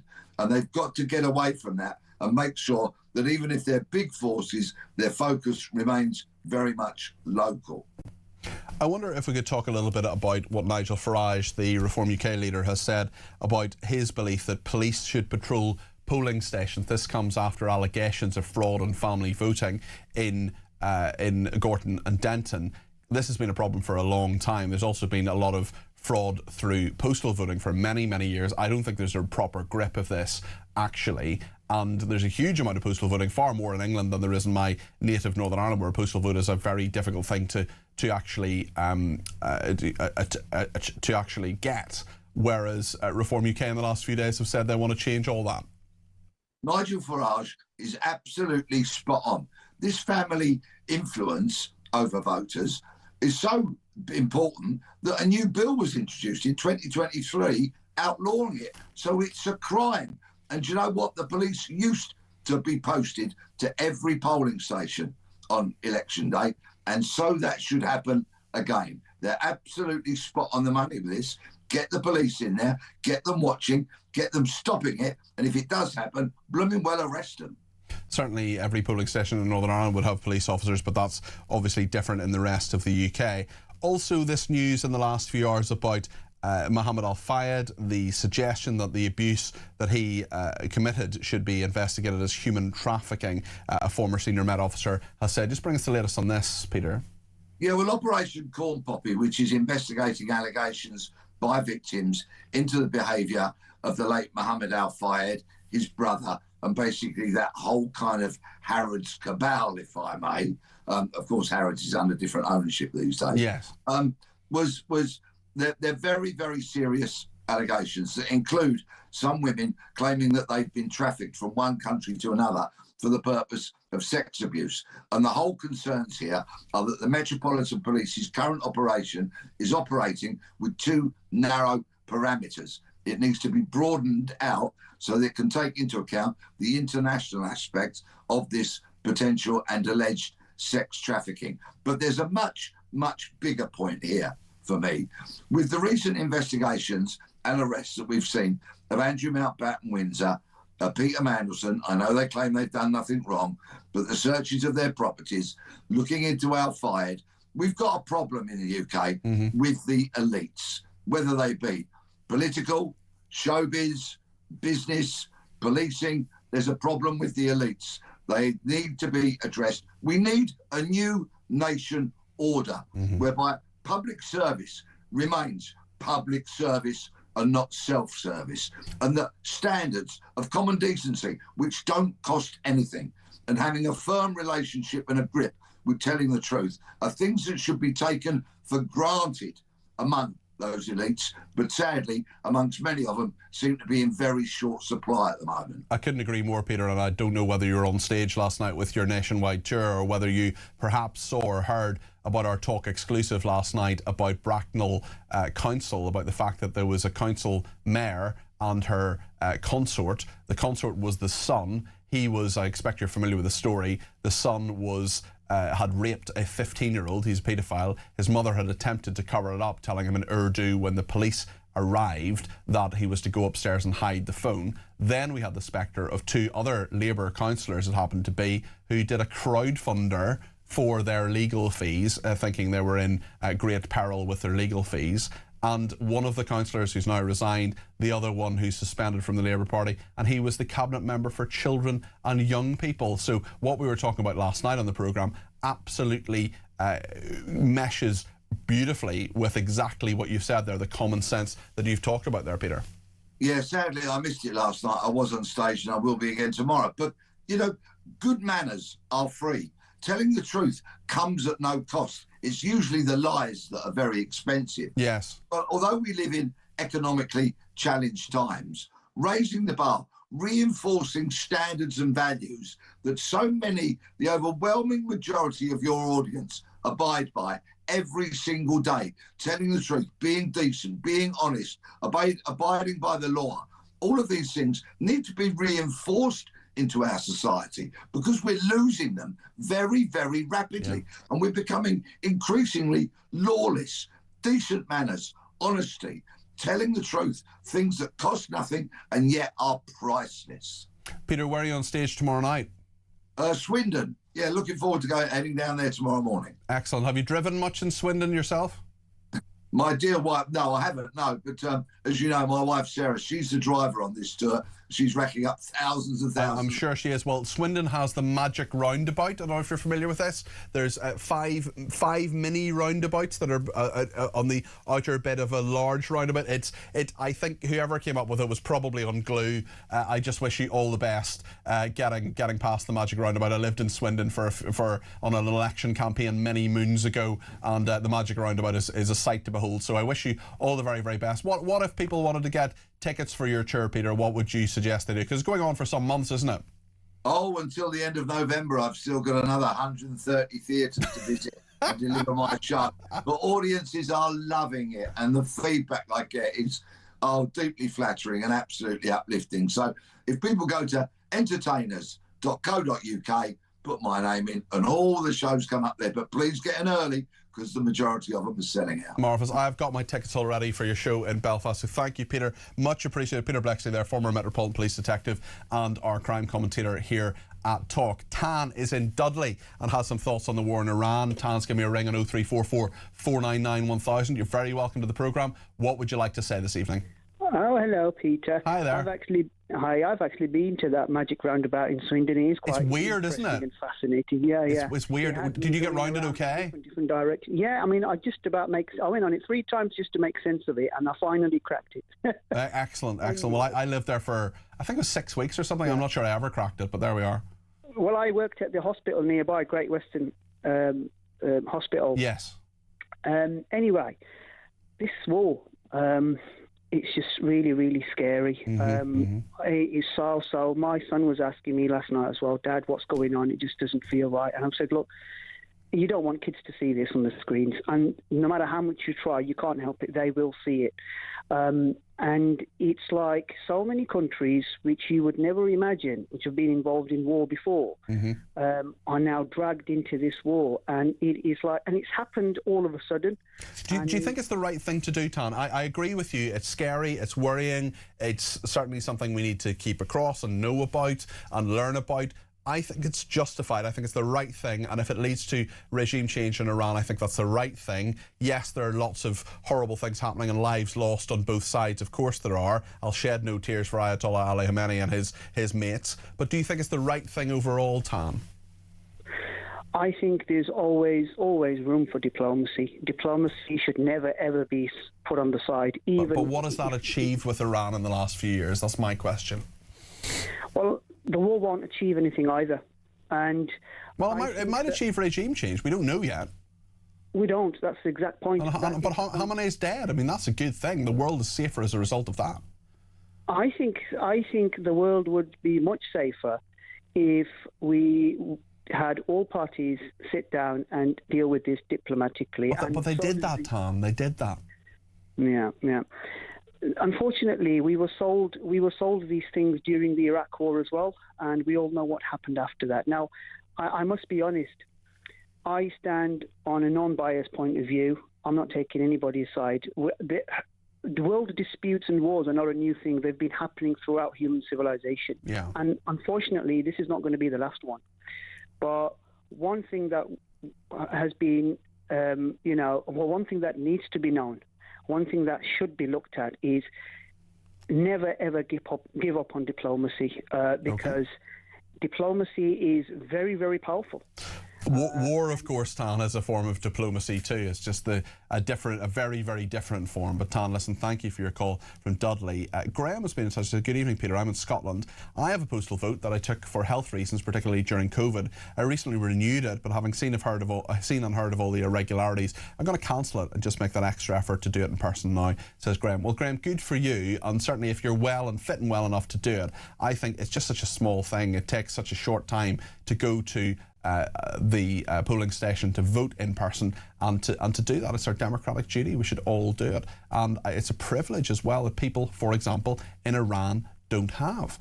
There's so many reasons to do it. There's so many good things about our country. There are lots of bad things too, but having free and fair elections is a good one. And if we don't have free and fair elections, and if postal votes facilitate that, well then we should get rid of them, except for those who really can't make it. And Graham, if you really can't make it, if you do have health issues, then keep your postal vote. But if you don't and you can make it to a polling station as you say you can. I think that's a really, really good attitude to have, very public-spirited attitude, which is something which so many of our viewers and listeners absolutely have, because you are the best of the UK, the best of British, certainly. I'm going to talk in just a second about the phenomenon of AI in schools. So this is a really interesting point, because there are schools that are teaching in different ways, but are they actually prepping kids for the AI reality? Are they teaching them how to think and create, do the things that AI can't really do, as well as to memorize? Because there's so many bits of exams, for example, that are essentially memory tests. Are those things that we really need to have any longer? Big questions for all of that. Maybe you have kids, maybe you have grandkids, or maybe you just remember your own school days and want to give me your thoughts on all of that. 0344 499 1000. We'll talk to my favourite education analyst, Laura McInerney. She's on next.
Across the UK, on DAB+, on YouTube, on your mobile, and on your side.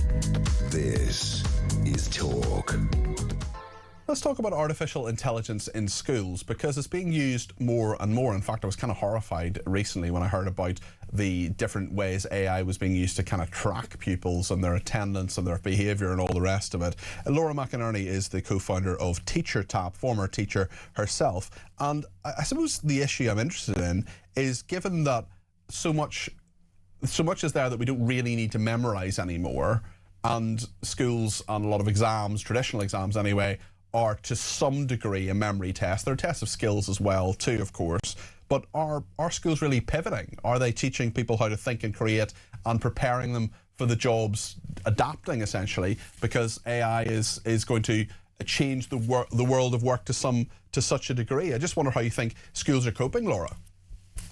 Yeah, I mean, I think schools have always done these sorts of things, really. Like, we can think about creativity separate to knowledge, but actually the national curriculum and the subjects that we have cover quite a lot of this. So in English, you're learning a skill, you do have to remember how to do a bunch of things, and you'll also have to remember some parts of Shakespeare for your exam. That doesn't mean that you're not being creative when you're sitting in that exam creating the answer just because you've had to memorize things. So I think sometimes we get a bit caught up in a distinction between creating, thinking, memorizing, when actually we do all of those things in schools and always have done.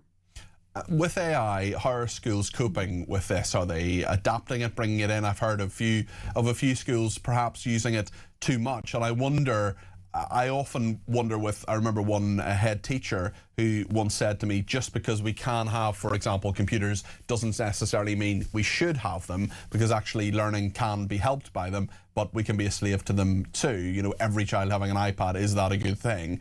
Social media is a big problem in schools too, but actually how AI is being brought into schools. Presumably you've done some polling with Teacher Tap, your app that you talk to so many different teachers up and down the country on.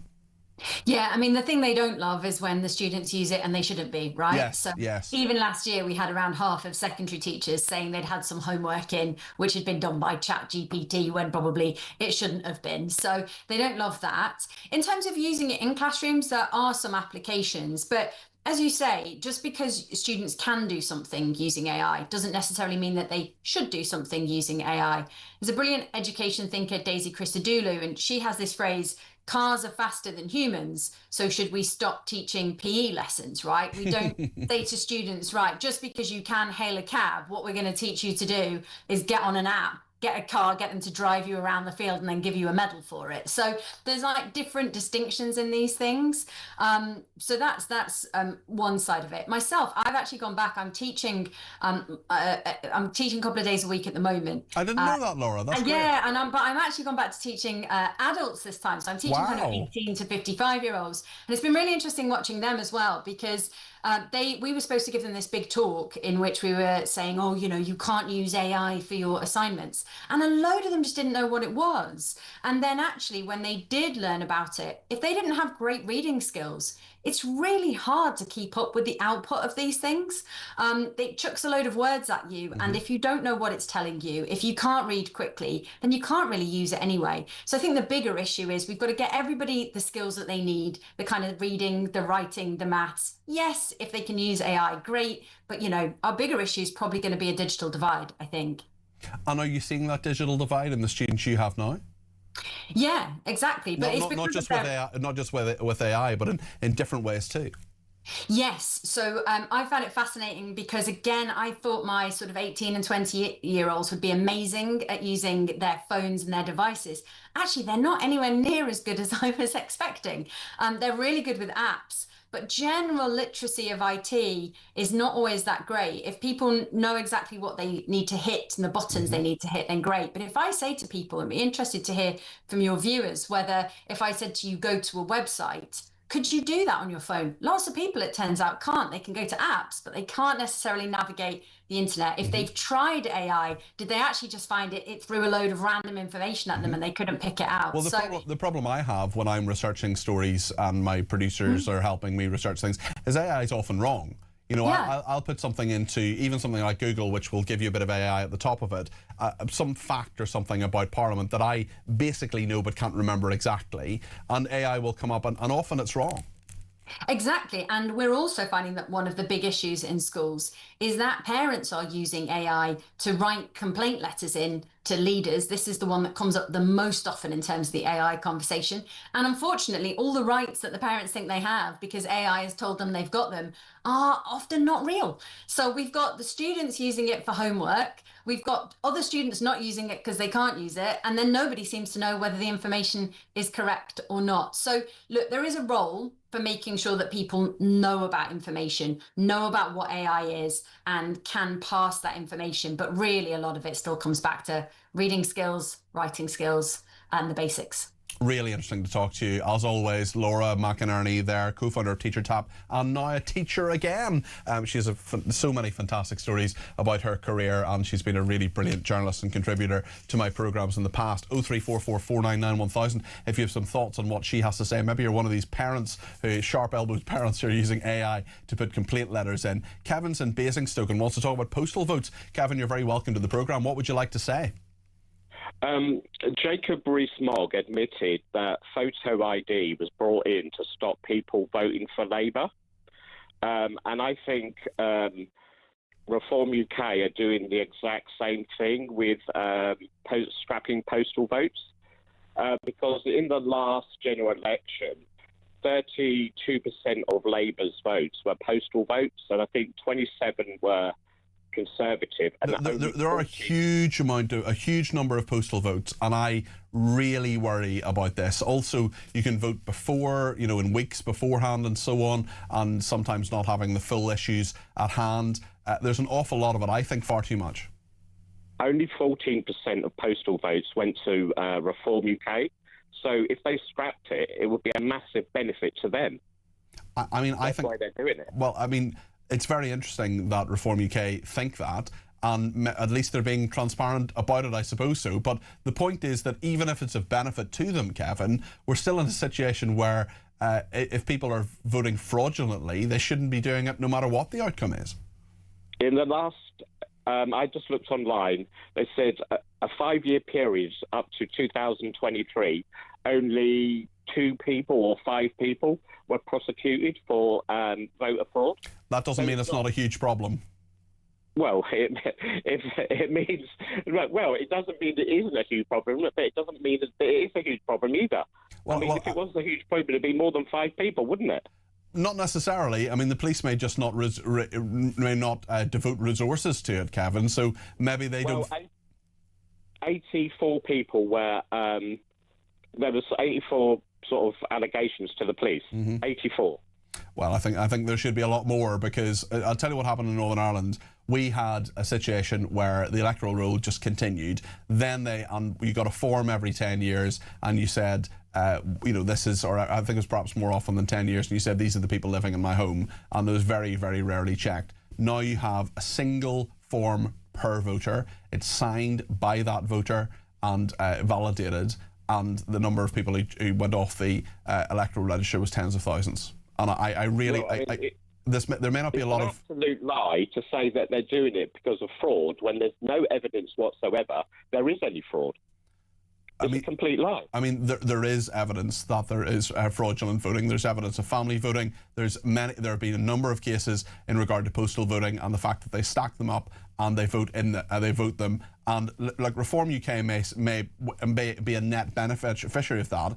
That doesn't bother me. What bothers me is, are we getting the parties in power that people are actually voting for? And I'm not convinced that happens through postal voting, Kevin.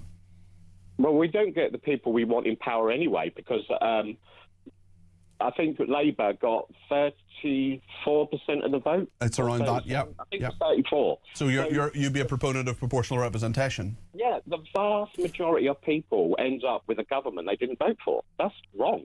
And I think only in the last 100 years, I think only twice, as I think it was a Conservative and a Liberal, I'm not sure. But certainly it hasn't. I know what you're going to say, and it hasn't happened since the Second World War, that there's been any government that has had over 50% of the vote. But if you had a proportional representation, then nobody would get exactly what they wanted. They might get a version of it, but you could be in a situation where if you had proportional representation, or even minority governments, you have coalitions, you have people who do things that one bit from one manifesto and one bit from the other. So the different voting systems, I think, probably have different merits.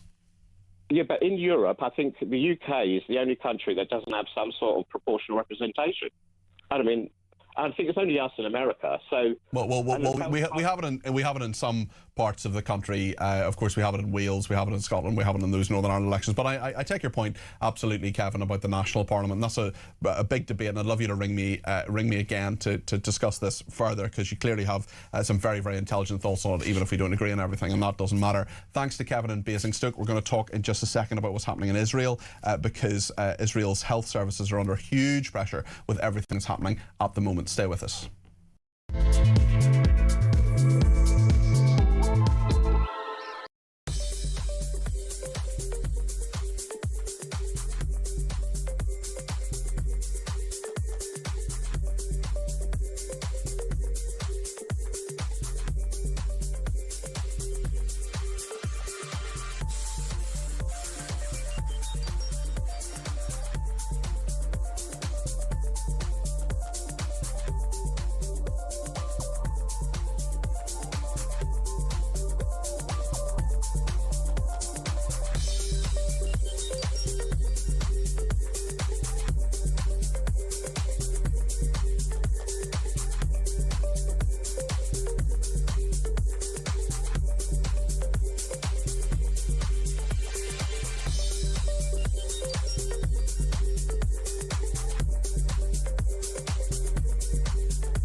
across the UK. On DAB+, on YouTube, on your mobile, and on your side. This is Talk. Thanks to everybody who has been in touch, including Betty, who says Labour are famous for knocking on doors and helping postal votes get filled. Margaret in Birmingham says, why does Starmer refer to Kemi as she or her? It's not a good look.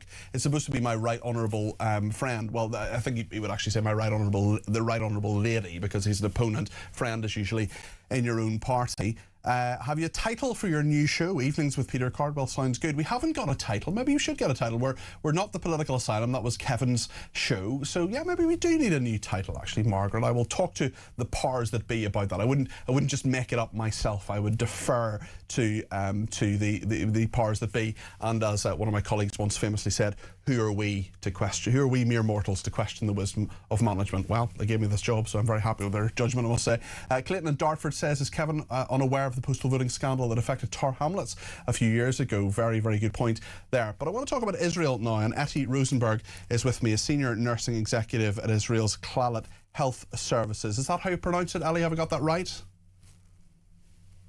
Thanks for having me. Hi, lovely to talk to you. Is it Clalit Health Services? Is that how you pronounce it? Clalit. Clalit.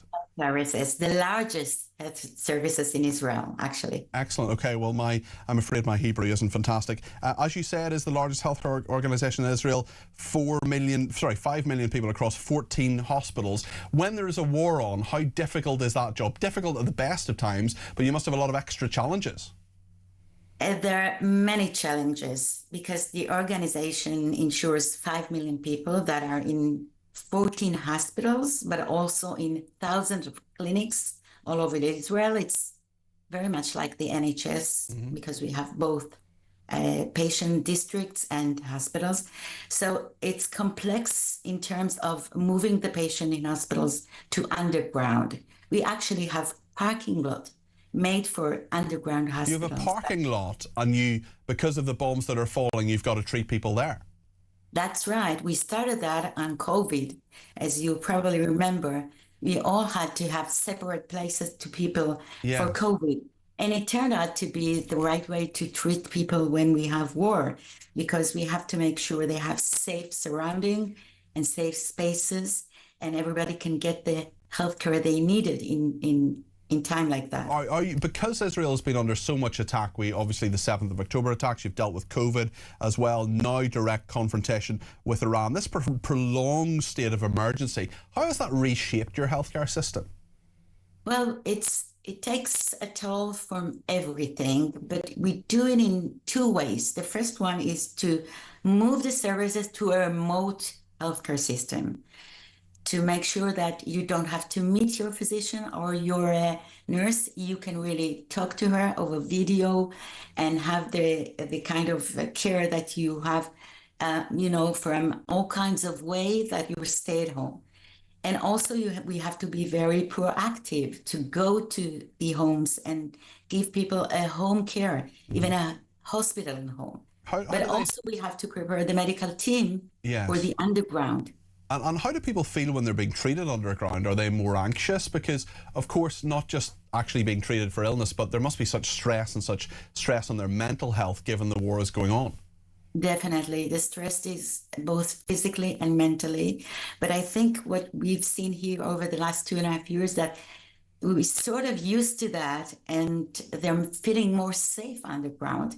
And you can sense that people are not minding the sirens and the alarms and the attacks because they're safe underground. It's a lot underground, so you can do everything. We actually do C-sections underground. Everything is done over the deliveries.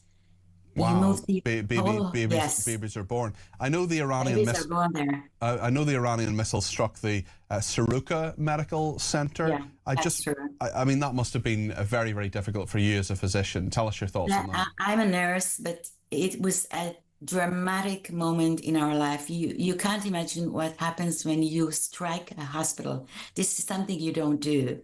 And so I think it was sort of a wake-up call for all of us.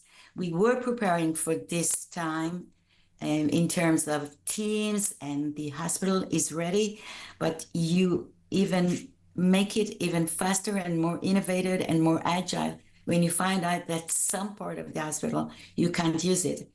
We're still processing it. We're giving help to the Soroka teams mentally in terms of mental health.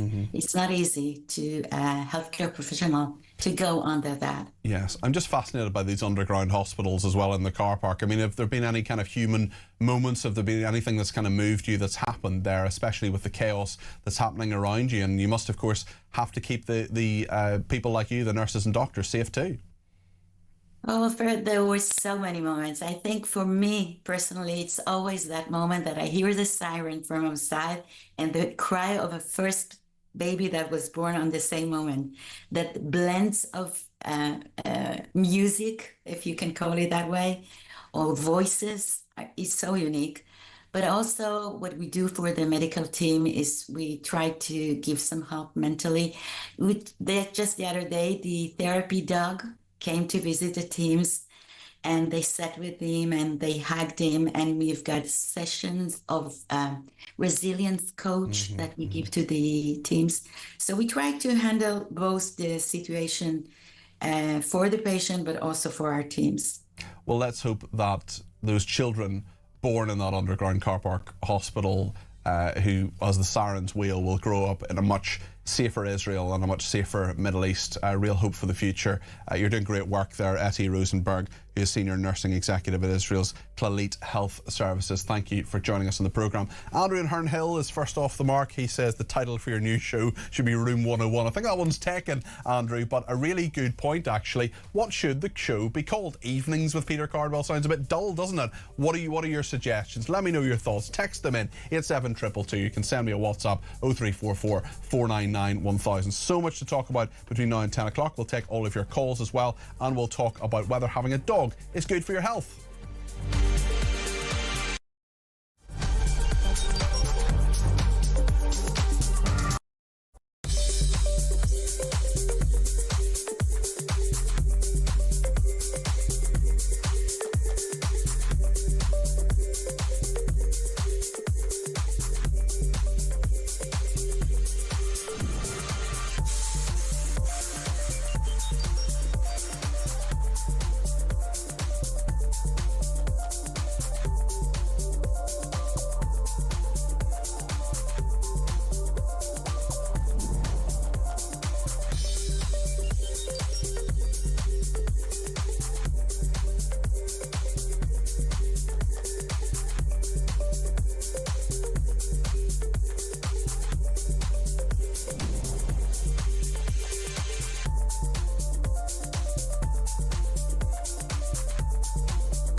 Across the UK, on DAB+, on YouTube, on your mobile, and on your side. This is Talk.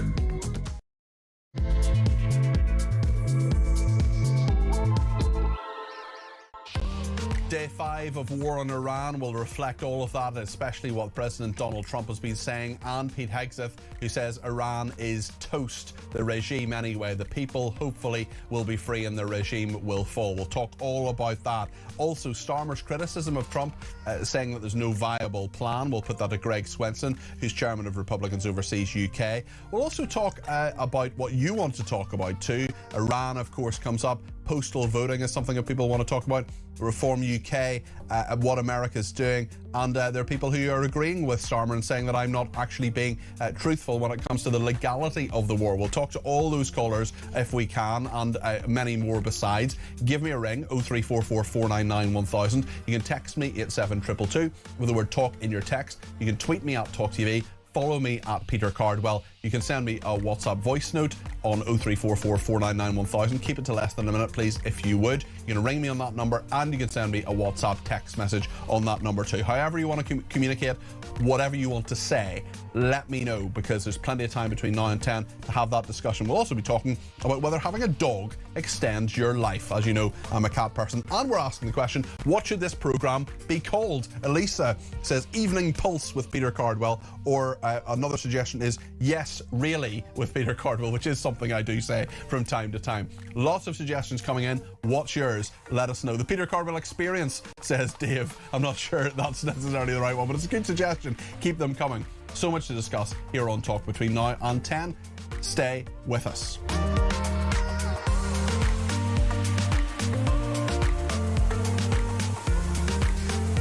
Right then, let's remind ourselves what the Secretary for War, Pete Hegseth, in Washington, D.C. at the Pentagon has been saying this evening.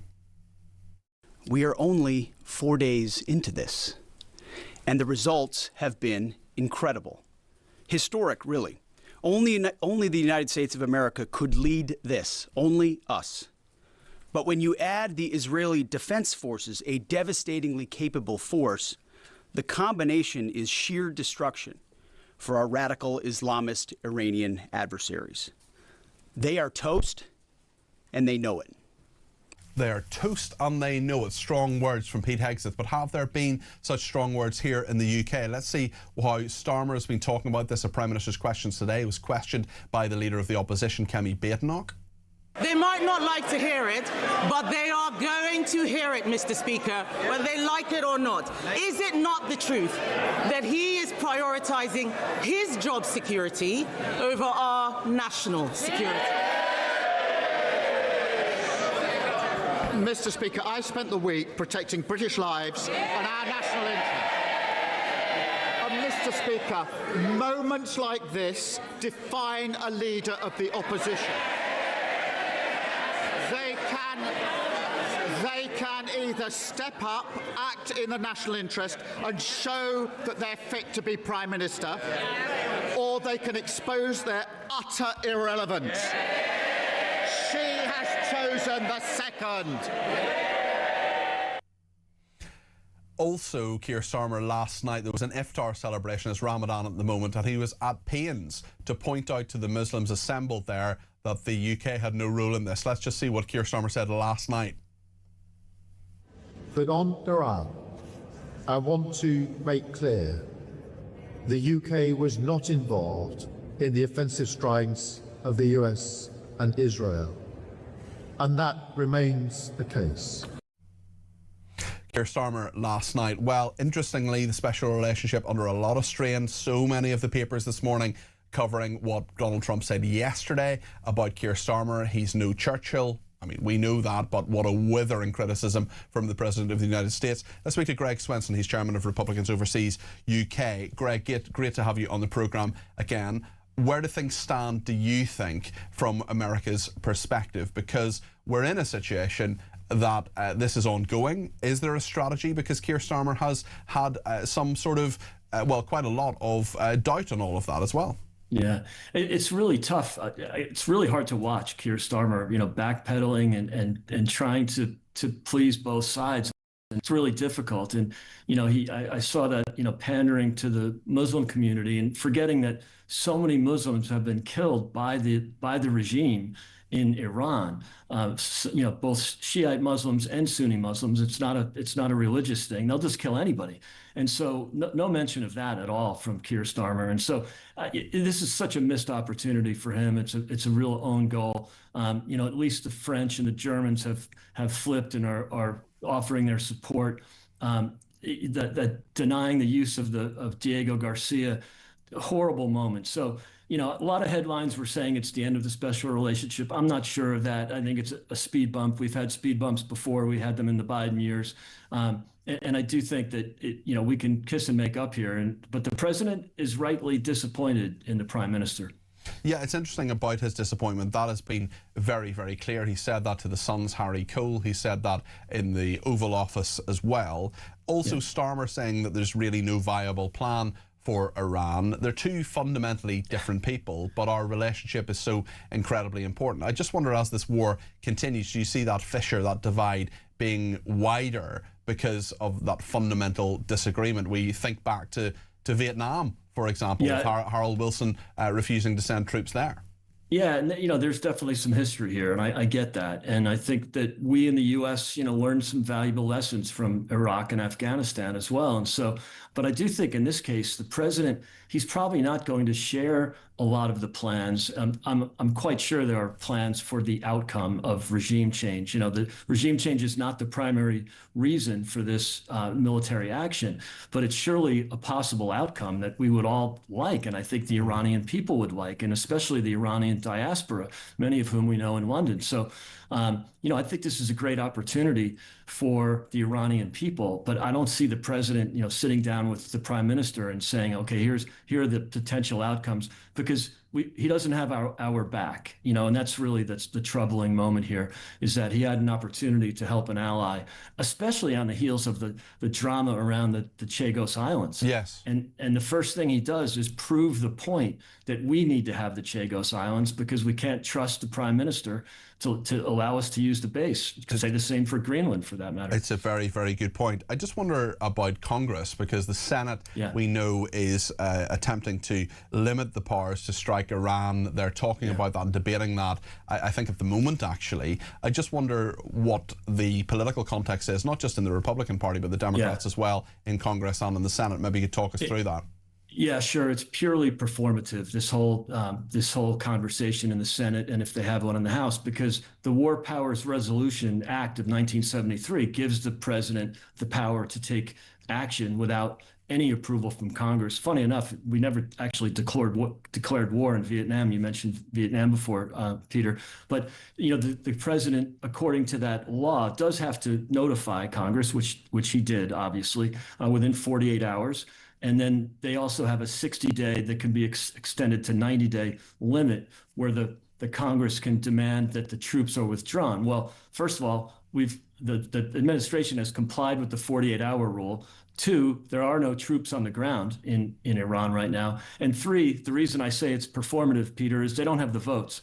So they're just going through this charade for symbolic reasons or performative reasons. So, we still have a majority in both the House and the Senate. And is that going to continue with the midterms coming up, or is President Trump going to have problems after that time? Is part of this doing perhaps this now while he has the support? I think that could be part of it. I think the particular timing on Friday night or Saturday morning was much more tactical. I don't think it was much about the midterms, but on things in general, the president has to be very aware that we will most likely lose the House in November. History says that. It would be, I think, a big surprise if the Republicans kept the House. I think we'll keep the Senate, but that doesn't make things much easier for the president. So I think that we have to be realistic about that. It's really interesting. I made this point earlier to Chris Parry, the retired Rear Admiral, about the fact that the phrases, NATO, the United Nations, so many of these supranational bodies just seem to be irrelevant in all of this, because it is the US and Israel working together with other countries as well that are at the heart of this. And people who talk about international law, people who talk about the wisdom or lack of wisdom of this, a lot of that is for the birds, really, in terms of the practicality of what's happening. It really is. It's all about power. And the UN, they talk about international law. I find that amusing. Was international law broken when the mullahs, killed their own citizens? And they didn't have a huge amount to say about that then. They didn't talk about it then. They didn't say that there was international law violations and therefore sanctions should happen against Iran.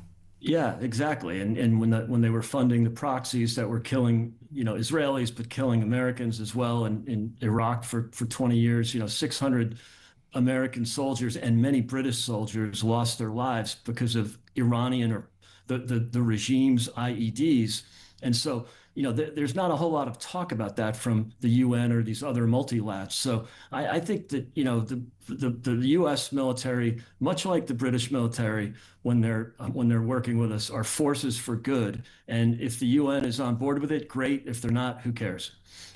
Greg, thank you. That is Greg Swenson there, Chairman of Republicans Overseas UK. Baz is in Leeds and has given me a ring on 0344 499 1000. Baz, you're very welcome to the programme. What would you like to say? What I would say is very simple, and it may sound controversial, not to the current tone that is going on everywhere. Whether we like what Starmer did or not, the reality is that the entire action is illegal, and everybody knows it.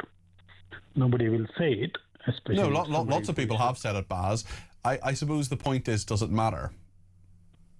It does matter, because the whole Europe and everybody has been going on against Russia, saying, oh, well, this is illegal, and supplying Ukraine with arms and everything else which is there, and still prolonging the war because it is illegal, and there is a principle there to be taken.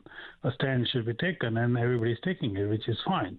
But the same thing when the shoe is on the other foot, nobody wants to talk anything. But I don't necessarily disagree with what you've said there, Baz. The wider point, I think, is that because, I mean, Trump is the head of a superpower. He can do what he wants, whether international law agrees with him or not. The point I suppose I would put is the great violations of the law, of human rights, of international law were happening in Iran, and there were some sanctions, there were economic sanctions, there were diplomatic sanctions, but actually when we think about whether there was any possibility whatsoever of regime change, that was not the case 5 days ago. That is Iran's internal matter. Who are we to say, well, who should run Iran or not? I mean, so many people, okay, fine, but majority of people voted for Labour, so Keir Starmer is running, and if you do it today, we all know his popularity is down much lower than what it ever was. Does it mean that there should be a regime change because people don't like him? No, it can't be like that. No, but you're talking about apples and oranges here. Keir Starmer is not... or Donald Trump or Keir Starmer are not doing what the mullahs were doing. They're not machine gunning 70,000 people in the streets. Well, you put somebody in the jail for writing something online, and you kill somebody because they don't follow something, which is, again, it's all media propaganda. There is nothing to justify or verify it. Whereas Southport and everybody else, Lucy Ledby, we all know what's been going on in this country, but that doesn't give any justification to what has been happening. I mean, I don't really understand your point, Baz. Can you make it again? So there are various levels of human rights violation which one takes into account. It's in Iran. Nobody has gone and verified anything that has been Baz? Sorry, in media. That's nonsense. Are you saying it's propaganda that people have been murdered in Iran? Of course it is propaganda. Oh, come on. Come on, Baz. We know there are women in Iran who are raped and then they are hanged because they've committed adultery. So they are in UK. No, they're not. No one's been put to death because they've committed adultery in the UK. That has not happened. Not put to death yet. Baz, you're talking absolute nonsense. The Iranian regime there is verifiable evidence. We know, we've heard testimony after testimony. I'm actually not going to debate this point with you if you're not going to agree with me that there's loads of evidence that the Iranian regime is a horrible, dreadful... Let's put that aside. Well, you can't. Yeah, it's fundamental to why this war is happening. This war is not happening because anybody is bothered about what happens, because 150 girls died when the bombs landed on their school, which they had nothing to do with Iranian or not. They actually look, Baz. If you want to get beyond the propaganda, if you want to educate yourself about the facts, I share your revulsion and sadness that those 115 girls died. Where was the school? Do you know where the school was? Wherever the school was, it doesn't matter where. Okay, well it does, except it does matter where the school was. It was in an IRGC facility. That's where the school was. Have you read that anywhere? Have you seen that anywhere? No. Did you know that before I just said that, Baz?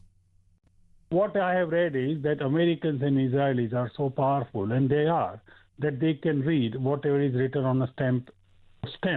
It is that far as sophisticated they are. So if you are that much sophisticated and everything is there, and what I'm saying is fine. Okay, mistakes do happen in the war. It is a war, one-sided declared. That's fine. At least there should have been some acknowledgement of that to say, hey guys, we made a mistake in here. This happened. This should not have happened. Have you heard that? And I have. There's nobody saying it's a good thing that has happened. What is a good thing is that Ayatollah Khomeini is gone. Coming and saying that we apologize. I haven't said Netanyahu coming and saying we apologize. This should not have happened. And I think you just need to educate yourself a bit more, Baz, because you're talking about propaganda. You're swallowing a lot of propaganda here. I'm not swallowing propaganda. Well, you are, because basically you're saying, you're saying that what's happening in Iran isn't happening. That you're arguing black is white here. It is happening. We have all seen it. Yeah, but you were saying that there weren't human rights violations. You were denying the fact. You were saying it was propaganda that 70,000 people had been killed. Who are we to dictate what is happening in a third country, which we have nothing to do about? Well, we have plenty to do about it, Baz. They're here on our streets in the UK. They stabbed a journalist last year. They've done all sorts of things. Iran is here. They have sales of people. Saudi Arabia killed this guy into their embassy. Okay, that's fine. We can talk about that. Khashoggi. We are happy for our king. No, we're not. No, we're not, Baz. We're not happy about Khashoggi. That is nonsense. The fact is that Iran is a real. William was sitting next to the Saudi Arabia. Just last week. Baz, we're not talking about Saudi Arabia. We're talking about Iran. I don't think Saudi Arabia is a good country. I don't think they're nice people. I don't want to live there. I don't want to. I don't want their values. We are happy to sit in their laps. Have you seen how many American people are getting killed by the police in America? Okay, I mean you're talking about Baz. You're talking about seven or eight different issues here. If we're talking about Iran, the fact is that they are a clear and present danger to us in the UK and to the West. No, they are not. They are not any danger to us. We are far, far more away from them. They cannot Baz, you just don't know what you're talking about, and you have swallowed. You're talking about propaganda, and you've swallowed a load of propaganda. You've swallowed a load of Baz, you've swallowed a load of anti-Western propaganda. You've swallowed a load of pro-Iranian propaganda. There are people on the streets. I haven't. You have. You absolutely have. No. Well, you've denied the fact that 70,000. Sorry, Baz. You've denied the fact that 70,000 people were machine gunned in the streets for protesting for their rights. You're saying that we have nothing to do with Iran. There is no verified count. That is false, Baz. Baz, we're getting absolutely nowhere. That is absolutely false. What you're saying. It is incorrect. He's talking about propaganda. He has clearly swallowed a huge amount of propaganda. Baz, I'm just not going to continue arguing with you because you're failing to recognise the facts. Baz in Leeds there.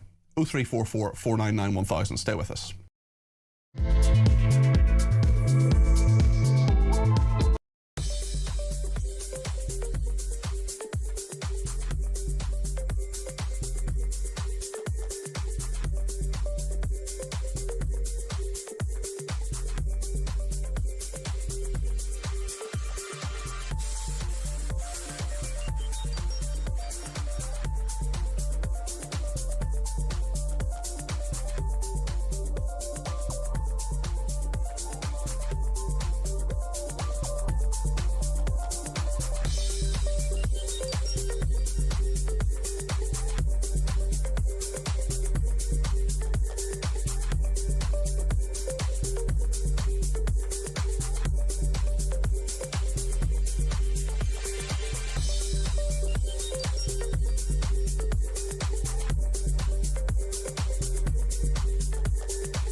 no doubt that the British government has acted in an incredibly weak, equivocal way. It's easy to start a war, very difficult to ensure that the aftermath doesn't descend into complete chaos. What's your view of that outburst of Trump? Well, Trump doesn't mince his words, but I think his criticism is justified. I mean, we should have realised where our national interests stood, and he should have expressed immediate support. We have pursued a ludicrous energy policy, preceding this government, frankly, and all the knock-on effects to that for our economy are catastrophic.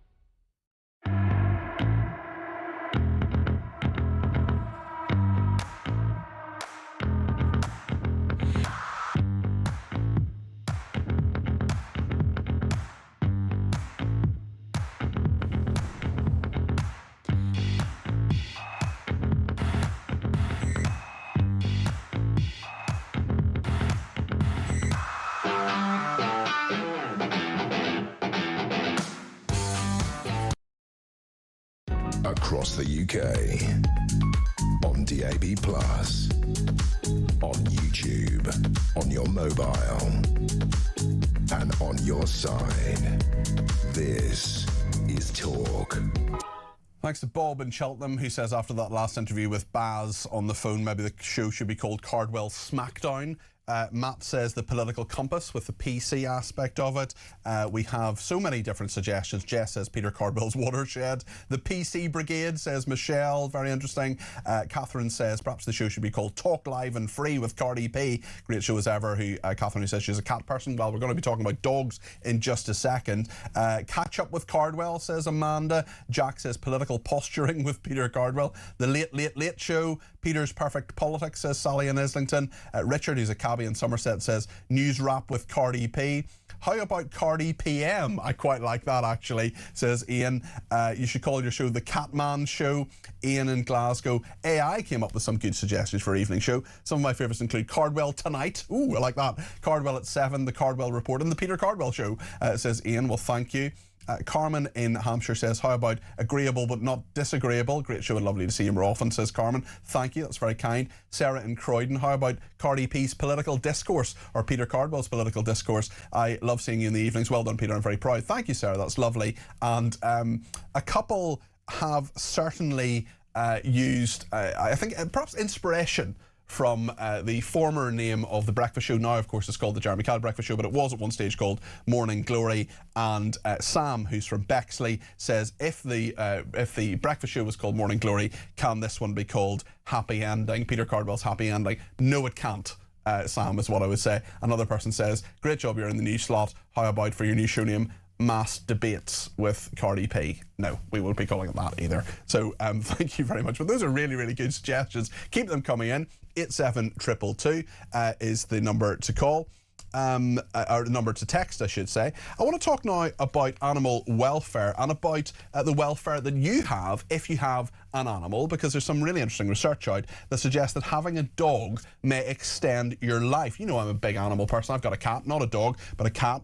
And a New York Times article claims that the benefit is so striking that when it comes to heart health, owning a dog may actually reduce the risk of cardiovascular disease. The reason might be that people who own dogs tend to be more physically active, since there's no difference in risk between dog owners and non-owners who are equally active. But the idea that dogs possess some kind of more mysterious elixir is a really, really interesting aspect of all of this. Dominic Dyer is an animal rights campaigner, an animal welfare campaigner, and possessor of many animals. Dominic, great to have you on the programme. What do you think of this research? Well, I suppose it's not a surprise, really, is it? You know, we know that dogs can make a huge difference to our mental, physical health. You know, up and down the land, that there are hospitals in different areas of the world, care homes and places where dogs come in and make a huge difference. And also with autistic children and other problem areas where people might be having in society and difficulties. Dogs just being in their vicinity and just caring for them and stroking for them reduces blood pressure, improves their overall behavior, and makes them feel so much better. I've also been in American prisons where you've seen dogs coming into high security prisons and being with the prisoners reduces violence and has made a huge difference to people incarcerated in places where, you know, they come from violent backgrounds, and it's a very difficult environment for people to be in, and for prison guards and things to work in. So we know they make a huge difference. In terms of cardiovascular health, well, yeah, they get us out, don't they? You know, they get us outside, they get us walking, they get us talking to other people, they get us active. And I think those are hugely important in life. So I'm not surprised that we've got studies like this, again, just showing what a huge benefit they bring to us.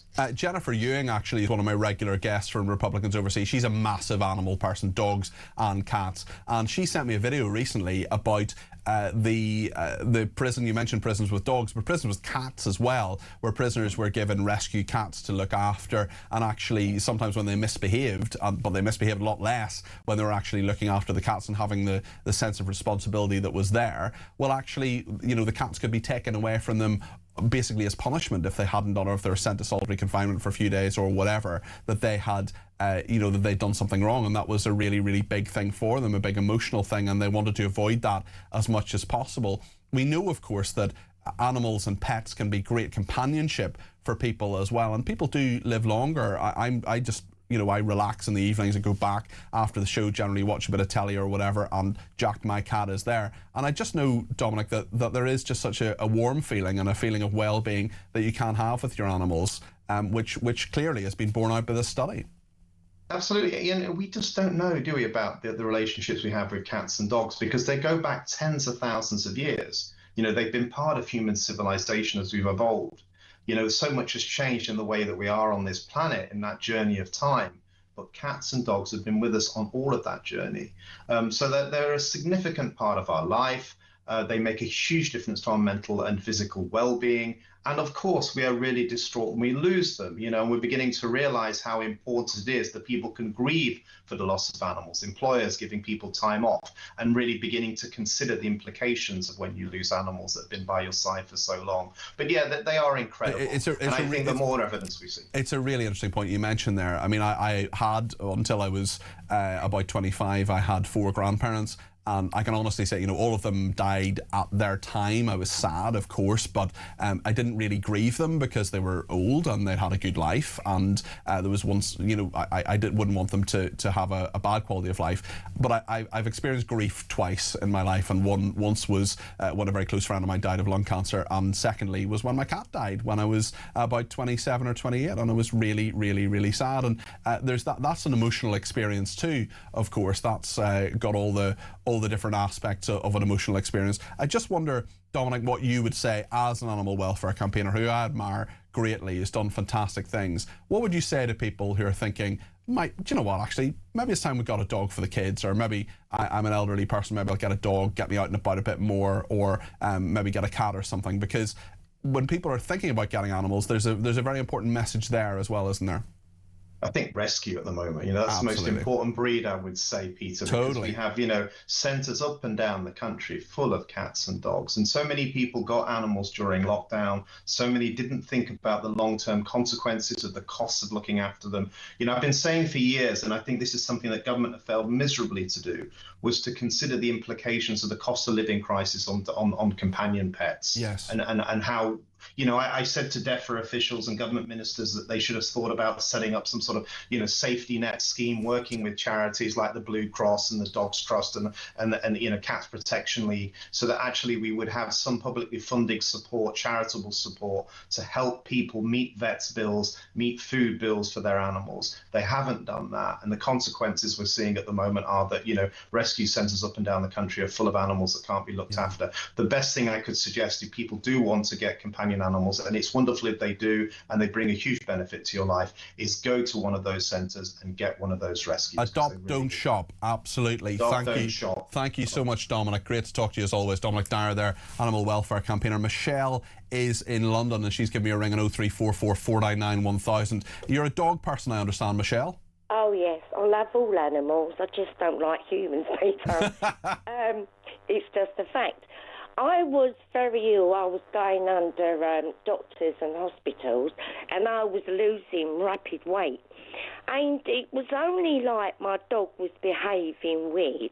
And I went to the vets because I thought he needed to be sorted out. But the vet said, it's not him, it's you. I was diagnosed with stage 4 non-Hodgkin's lymphoma, and he directly smelt my face. And then, wow. Yeah, and Macmillan was so impressed with him, he pinpointed it, which was good because I didn't have to have all the tests. So he knew, the dog knew that you weren't well. It to my saliva gland. That's incredible. I mean, they're remarkable animals, aren't they, Michelle? And also, Peter, my eye was hurting, and he kept sniffing it, and I don't know why. And I thought, I'm going to go to Moorfields. I went to Moorfields, and I had my brain's gone dead. I had my brain's the problem with your eye anyway. Sniffed that out too. I had cancer. Oh my goodness. I had melanoma. Right. And they cut it out, and they couldn't believe how brilliant he was. And when he passed, I got a rescue, and I suffer a lot with blood pressure. Okay. And when my blood pressure goes up, he lies on me, and when it goes really down, he lies at my feet. Animals are so intelligent, so instinctive. Yes, and it's the smell. This is why I get so angry, Peter, when people abuse animals. Yeah, because these animals can save your life. Well, and it sounds as if that's happened to you, Michelle. What's your dog's name? Where'd you get him? Oh, my first dog was called Ronnie. I had him. I got him from Woolwich as a pup. But my rescue is called El Cid. El Cid, I love it. My favourite film. Fantastic. Charlton Heston and Sophie Loren. I know, he's such a babe. An oldie but a goldie. Michelle, listen, I wish you and El Cid all the very, very best. And thanks for bringing us that story. Really, really interesting. And yet more evidence that dogs can extend your life, or in Michelle's case, save her life, and point out these problems, these medical problems she didn't even know she had. Cardi Peace, Common Sense, says Angie, should be the name of the show. Peter Cardwell on the Hot Team. Respect to you, sir, in your new show. How about Cardwell's Digest, or PC's Daily Digest, says Hob. Hi, Cardigan P. I love my dog to bits, but the cost of keeping animals is extortionate, but to foster might be an idea until they find permanent homes for the animals. That's a really good idea as well. Fosterers are great. You're right, there are a lot of costs involved, and certainly vet's bills. I had a vet bill recently. Jack got 3 teeth out. It was extortionate. Ian Brown says your evening show should be called I'm Peter Cardwell. That is a reference, I think, to Alan Partridge from Ian there. Alison says your show should be called Tea with PC.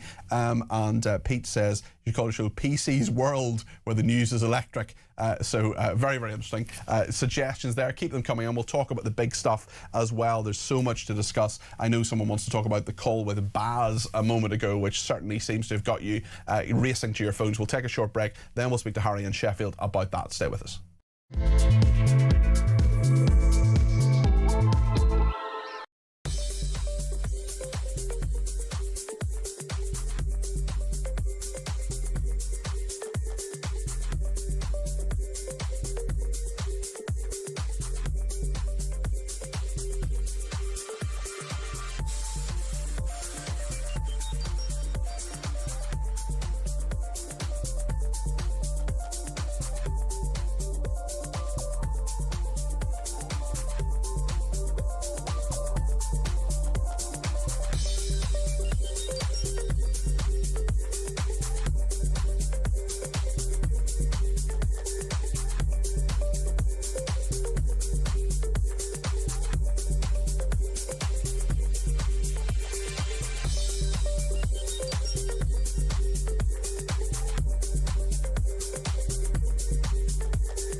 Across the UK, on DAB+, on YouTube, on your mobile, and on your side.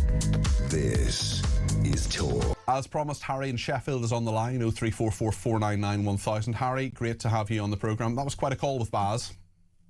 Oh, here, mate. It was chilling. Yeah. Frightening. And basically, it should be reported to the police. You got to a stage in that phone call, my friend, where you told him something about when women are being raped and then being hung for adultery. Yeah. Right? And he had to pause before he answered you. He had to pause. If you go back to it, yeah, he didn't answer you. No, you're right. He changed the subject. He deflected. And the point is, Harry, that I'm actually quite glad he called me, because there are a lot of people. There are a lot of people who actually have that view. Yeah, but and that is what is so frightening, Peter. That is what's so frightening. This is Great Britain, right, with a Christian country, and the amount of people that we don't know about that hold that view is absolutely shocking. Well, they're marching on those pro-Palestinian marches. They're some of them are voting for the Green Party. Some of them are voting for these pro-Gaza MPs, and they refuse. He talked to me about, oh, that's propaganda. I mean, he has been Baz. I feel sorry for Baz. He has been a victim of propaganda. Do you really believe that? Don't you believe him? Maybe he wants to believe it. Well, yeah, maybe he does, and that's part of it as well. But he's, I mean, he's in this, as so many people are. I'm not getting at Baz personally, but as so many people are, they just hear what they want to hear.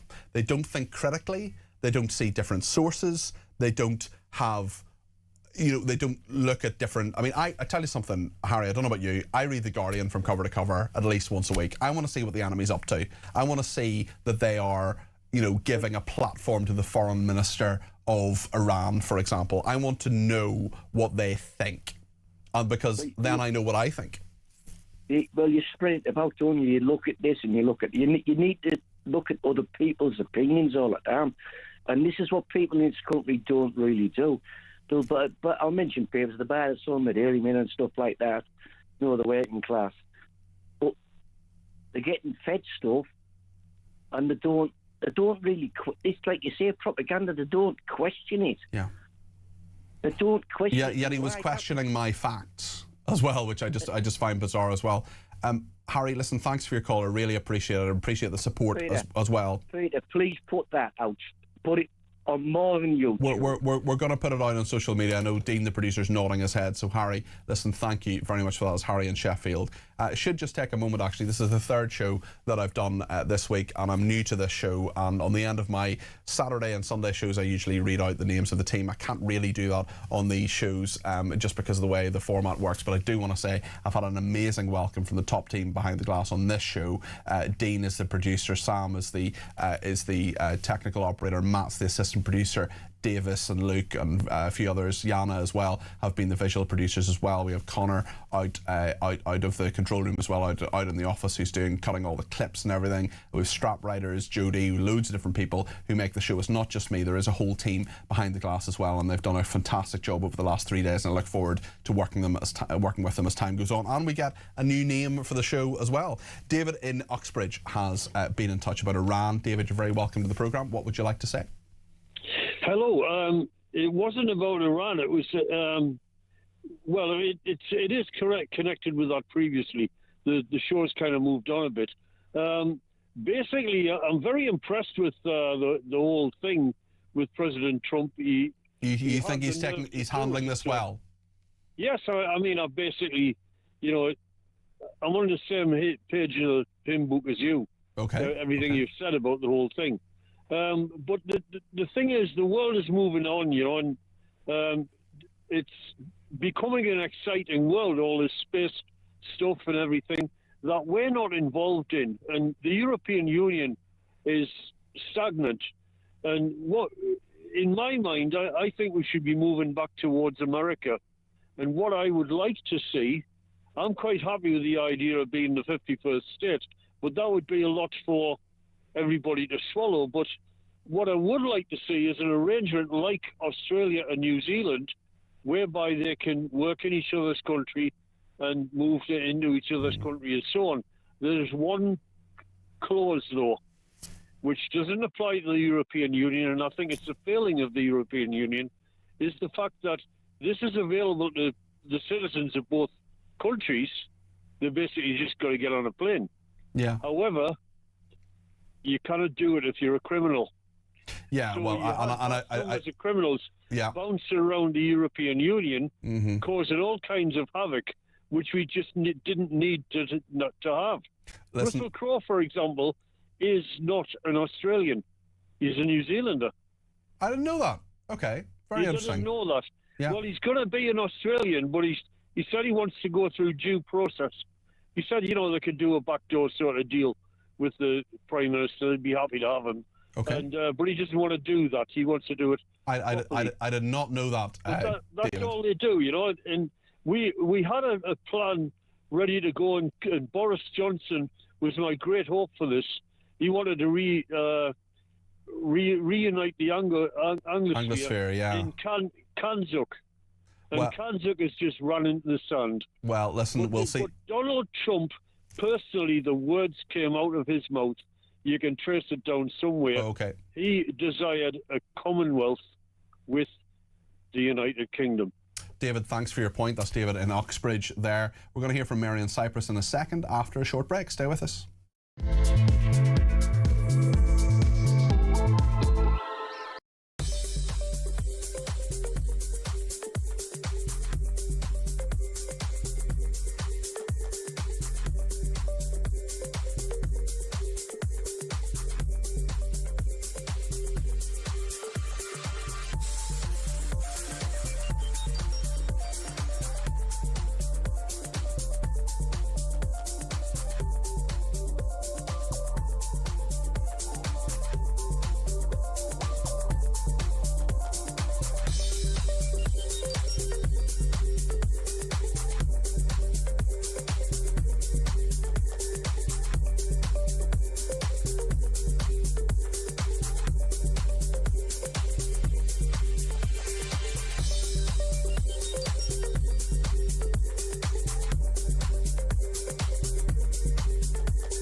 Across the UK, on DAB+, on YouTube, on your mobile, and on your side.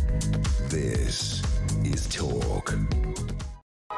One of the great things about doing a show at night time is that you can, after 9 o'clock, get away with slightly different things to what you would have on a Saturday morning programme, for example. And it's interesting that Angie has said cats won't tell the police where your drugs are, dogs are grasses, which I found very amusing, as did producer Dean. I'm not sure that would have made an appearance on the Saturday show, but there we are. Sue in Bridgend says, how about the name for your show? Your Show with Peter Cardwell. Yeah, it's my show, but it's your show too. Nice one. Sharon says the name for your new show should be The Twilight Zone. Jules in Bristol says, possible name Peter Cardwell's Political Chat. from a fellow cat lover. That's Jules in Bristol. Thank you for that. How about Cardwell in Focus or Cardwell on the record, says Michael in Birchington and Kent. I will take all of these to the powers that be and see what they think of it, and we'll have a little chat ourselves behind the scenes too as part of the production team. Thank you to everybody who sent them in. You've got 13 minutes longer to send them in. There are quite a lot of things that people want to talk about. Family voting is one of them, and Mary in Cyprus has been patiently waiting on the line. Mary, what's your thought on this? Hello, Peter. Hi there. Well, I was just thinking, to overcome the family voting thing, I'm assuming that the ballot papers are printed in English. And if that's the case, maybe the Greens will start saying, well, they should be printed in Urdu as well. I mean, that's a really interesting point. I don't know that about ballot papers. I think they're just in English, actually. But what they do anyway is they have the symbols on them. That used to not be the case, but they do have the symbols of the political parties on them as well. Oh, well, I mean, I haven't voted, but of course here they're all in Greek, so you have to be able to read the Greek. Well, it's all Greek to me, Mary, but I mean, it's an interesting point. Family voting, clearly a big issue. Well, yes, I mean, if 2 or 3 people are going into the polling booths at once, all at the same time, they wouldn't need to do that, would they, if it was in Urdu? Well, it just shouldn't happen, Mary. It's just not something that should happen. It was funny, actually, when I was fascinated by politics as a kid. I was a real nerd. I loved politics. And when my parents went to vote, I always went with them and saw who they voted for, and sometimes discussed with them who they were going to vote for and so on. And I mean, I probably shouldn't have been in the polling booth as a child. I'm talking like a 7 or 8 year old here. But certainly if it's someone telling you how to vote, well, that's clearly illegal and absolutely shouldn't happen. They shouldn't, should it? No. Yeah. Just one other thing, quickly, while you're there. Sure. I've got 4 dogs. Uh-huh. I've got 4 dogs. I know they're great, but do you think they've lengthened your life, Mary? Well, I don't know. I'm 84. Well, you're doing well. What are their names, Mary? Their names are Matilda. Great name. Toby. Yep. Florence. Pip. Those are great names, Mary, and Matilda is also the name of my favourite book. So thank you very much for your call, and I wish you and indeed those dogs very, very well. Tony is in Doncaster and has some thoughts on Iran and Starmer. Tony, what's your view this evening? You're very welcome to the programme. Hi, Peter. From somebody who's always had right-wing views, which is probably a failing of mine, I think Peter Starmer's just backed up everything that is a failing about him, because any leader should make a decision and stick with it. Mm-hmm. And I was shocked to believe that his initial decision last week about not helping America, for the first time ever, I agreed with it, and I was dismayed that 3 or 4 days later, he showed the weakness that he always does and backs down. Do you think he has backed down, though, Tony? Well, he has, because basically he's used the basis. Now, from somebody who was grown up, and we had a special relationship in the 80s with Thatcher and Reagan. Yeah. And I was totally for it, because I'm a patriot at heart. But this leader of America has totally, in my humble opinion, is destroyed any relationship with our country. And I'll give you one classic example. Forget the bullying and the tariffs that he's done with other countries. When he said 4 weeks ago that 457 British servicemen that died and thousands that got injured didn't fight on the front line, that were it for me. It doesn't matter what your politics are. These servicemen, men and women, die for our country, and I'm a patriot. And as far as I'm concerned, we don't have a special relationship, because this gentleman in America has shown they have zero respect. And it wasn't just us, Canadian forces, all Commonwealth forces. He doesn't have any respect at all. And on that and that alone, I'd have simply turned around and had conviction and said, do you know what?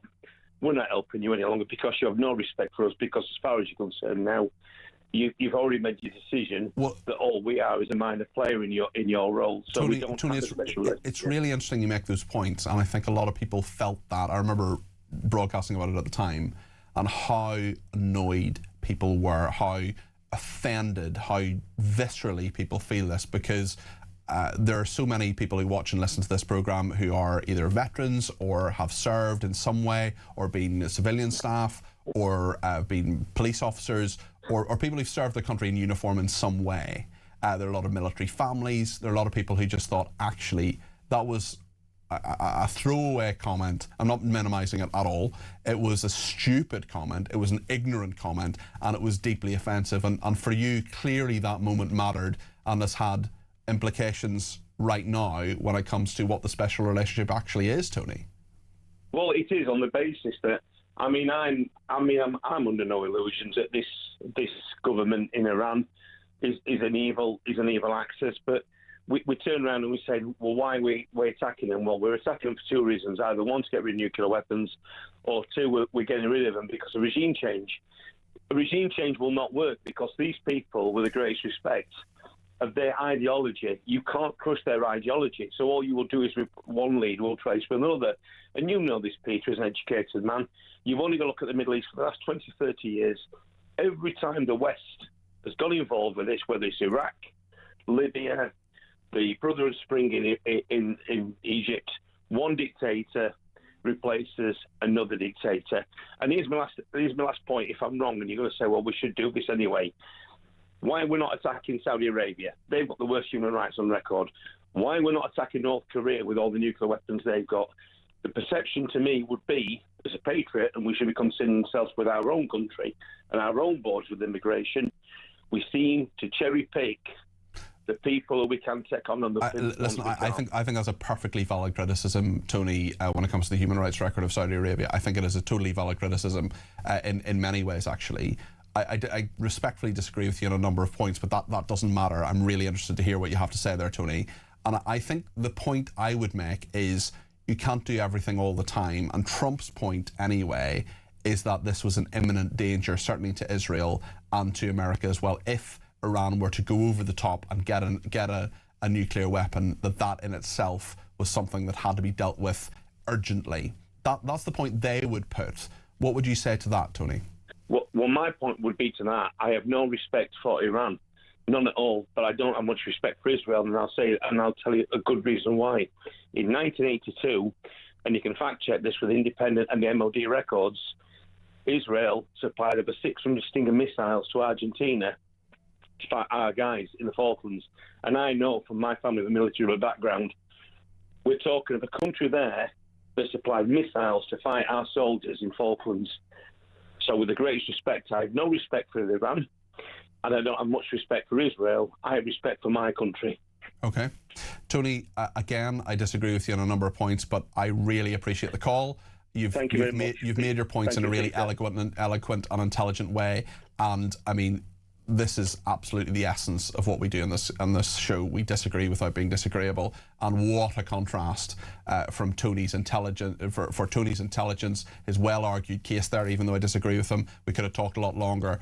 Contrast that with the bile and nonsense that was coming from Baz a little bit earlier. More Tony's, fewer Baz's would be very, very welcome. Although actually having Baz on, I think, was quite useful, even though he was the stuff he was saying was nonsense, demonstrable nonsense, because there's so many people who think like him. There's so many people who have those views and don't know the fact, and won't know the fact because they won't educate themselves. They'll get themselves into a doom loop of propaganda. He talked about propaganda. He is the one who is a victim of propaganda. Final call of the evening from Georgina in London. Georgina, you're very welcome to the programme. Just a couple of minutes to check in. What would you like to say?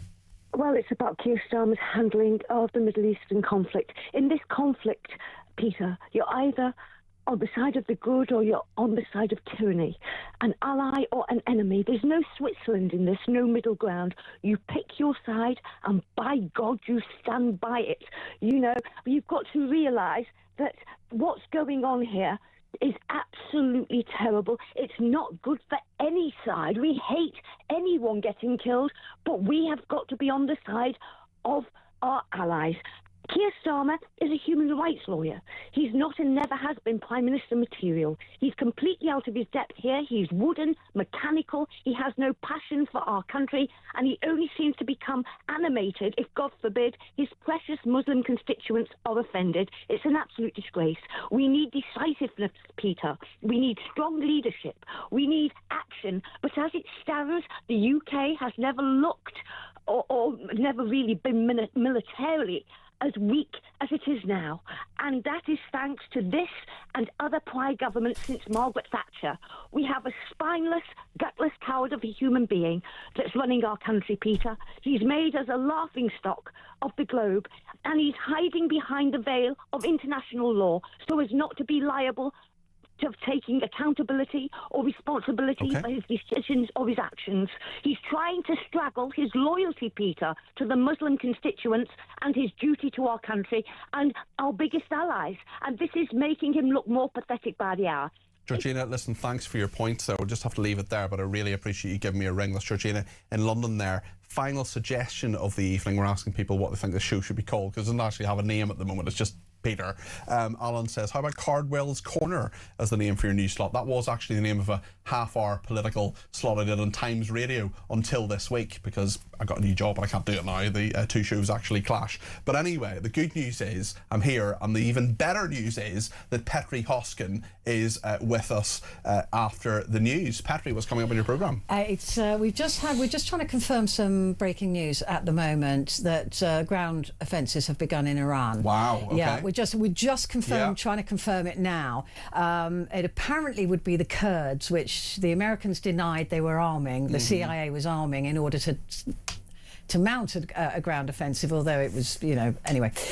So we're just trying to confirm that at the moment. And then I've got this incredible man joining me, answering the question, could Iran win? And if it loses, what does it take with it? So, because a lot of people now, some people now are beginning to pull strings and go, well, actually, Iran has been preparing for this war for 20 years. It has plans, it has structure, it has an asymmetric military, it has hidden bunkers, hidden cities of bunkers. So and they responded they're called so quickly. missiles. They were absolutely ready to go. Yeah, they were ready to go, and